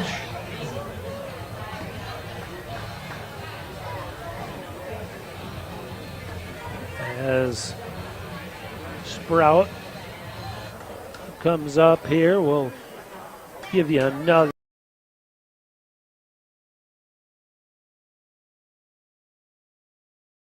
It's been pretty much all Miesville tonight.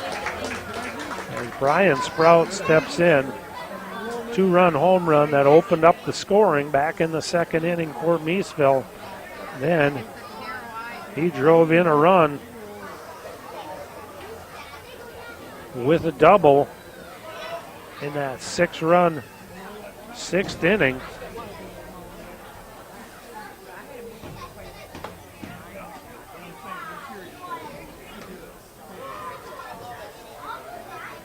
So all but one of the Miesville runs, 8 of the 9 have been scored tonight with 2 outs.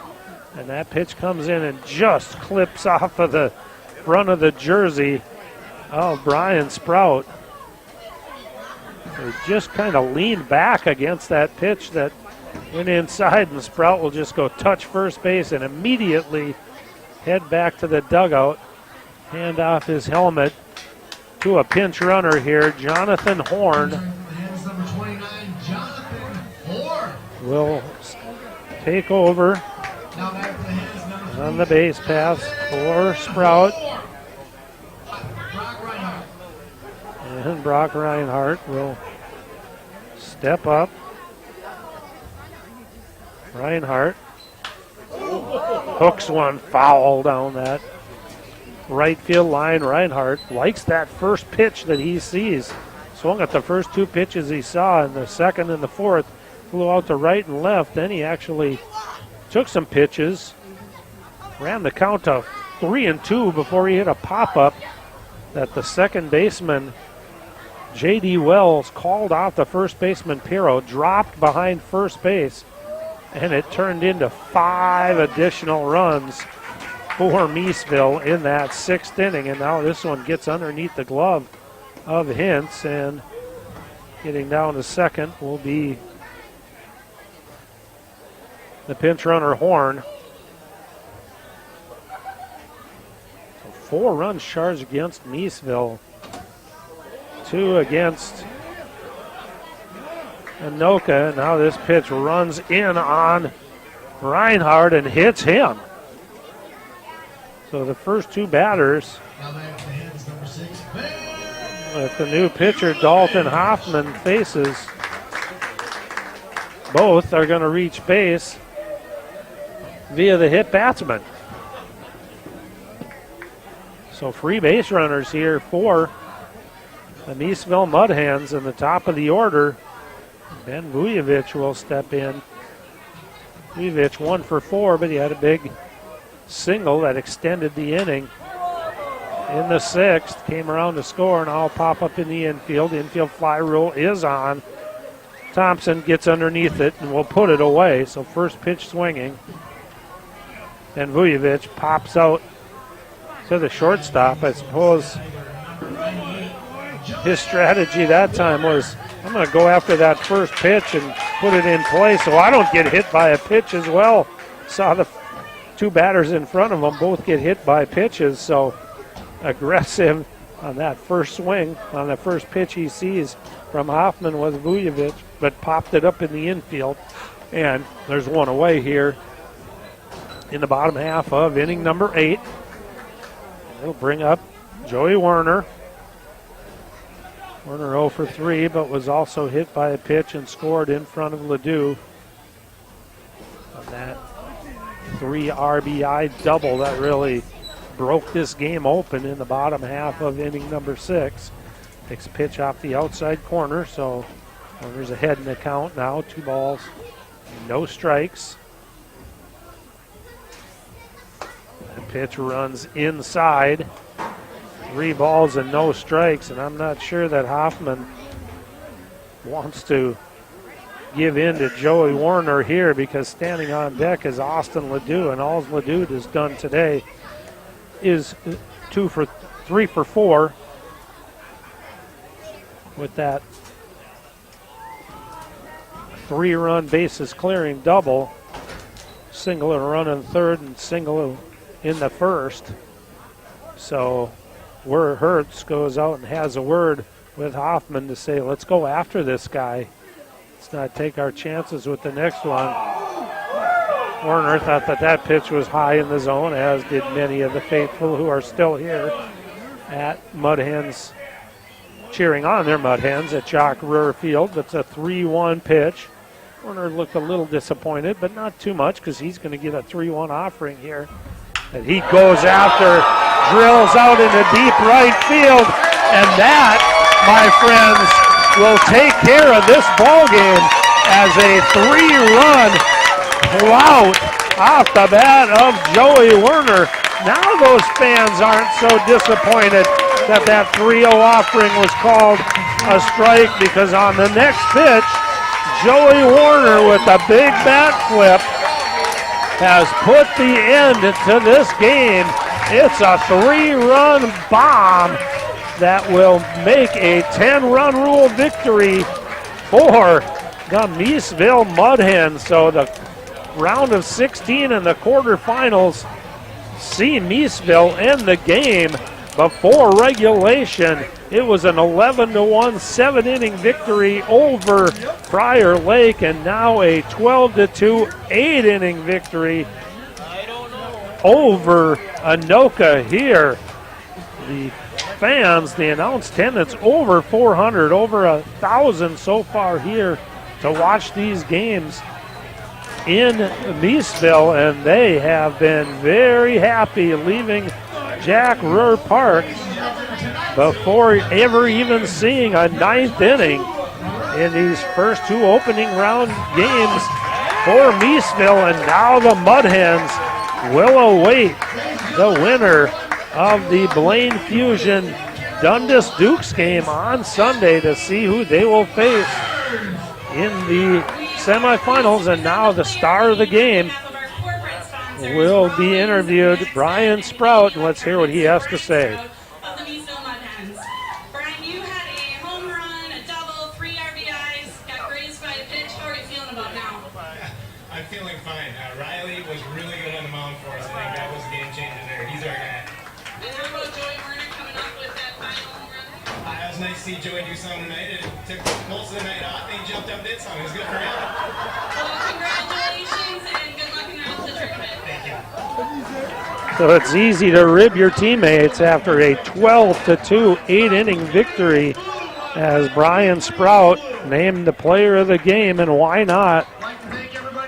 His teammates Austin Ledoux and Joey Werner also drove in 3 runs, but it was Brian Sprout who got things going for Miesville with that 2-run, 2-out home run in the second, and then the 2-out RBI double in the 6th. He came around to score a run in that inning, and then he watched as his teammates, Austin Ledoux with a bases clearing double, and Joey Werner with a shot out into the corn in right field to put the kibosh to this one and send Miesville on to the semifinals with a 12-2 victory over Anoka Bucs. Season ends for Anoka, but a great season for the Bucs. They make it into the quarterfinal round of this Class B state tournament, but they will head home as Miesville will move on and await the winner of Dundas and Blaine. That game is scheduled for Saturday here at 4:30 after the opening 3 games, which will pit Coon Rapids, the upstart Redbirds, who knocked out the 4-time defending state champions Chanhassen 3-2 here last Saturday, take on the Rochester Royals, 4-0 winners over Hamel. That'll be the 11 o'clock game. And the 1:30 game pits the Moorhead Brewers, impressive 11-3 winners over Newmarket, against Champlain Park, 7-2 winners over the Chaska Cubs. So we are set for our other 3 quarterfinal matchups. But tonight, on their home field, the Miesville Mudhens take care of business and knock out the Anoka Bucs 12-0 and move on to the semifinal round. Beautiful night, beautiful ballpark, and a great game to bring you here, especially if you are a Miesville Mudhen fan. They send their adoring fans home happy with a 12-2 victory over Anoka. Again, what a privilege for us to bring you every pitch of every inning of every game of these state tournaments of the Minnesota Amateur Baseball Tournament. Class A concluded. Class B and C worked their way through to championship Labor Day Monday. And every pitch is brought to you here on the Neighborhood Sports Network. And we welcome you into the network. Once again, a beautiful night here for baseball at Miesville. And the fans go home happy as the Mudhens win it 12-2. So for our production crew, camera person Kim Reinhardt, this has been Ron Osterman calling from Miesville. Big victory for the Mudhens tonight, 12-2. And we'll talk to you tomorrow with the other 3 semifinals here on NSPN.TV. Have a great night, everybody, from Miesville.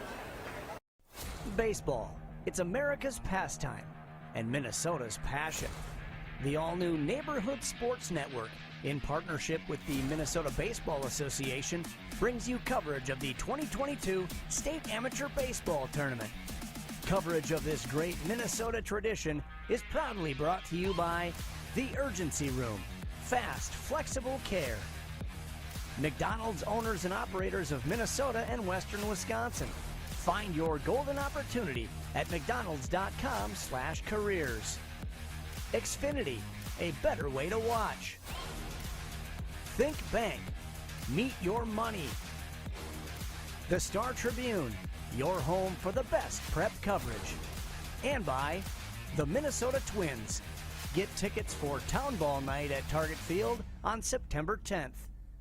Live coverage throughout the Town Ball tourney can be seen right here on the Neighborhood Sports Network. That's NSPN.TV. Welcome to the neighborhood. Now, let's get out to the ballpark.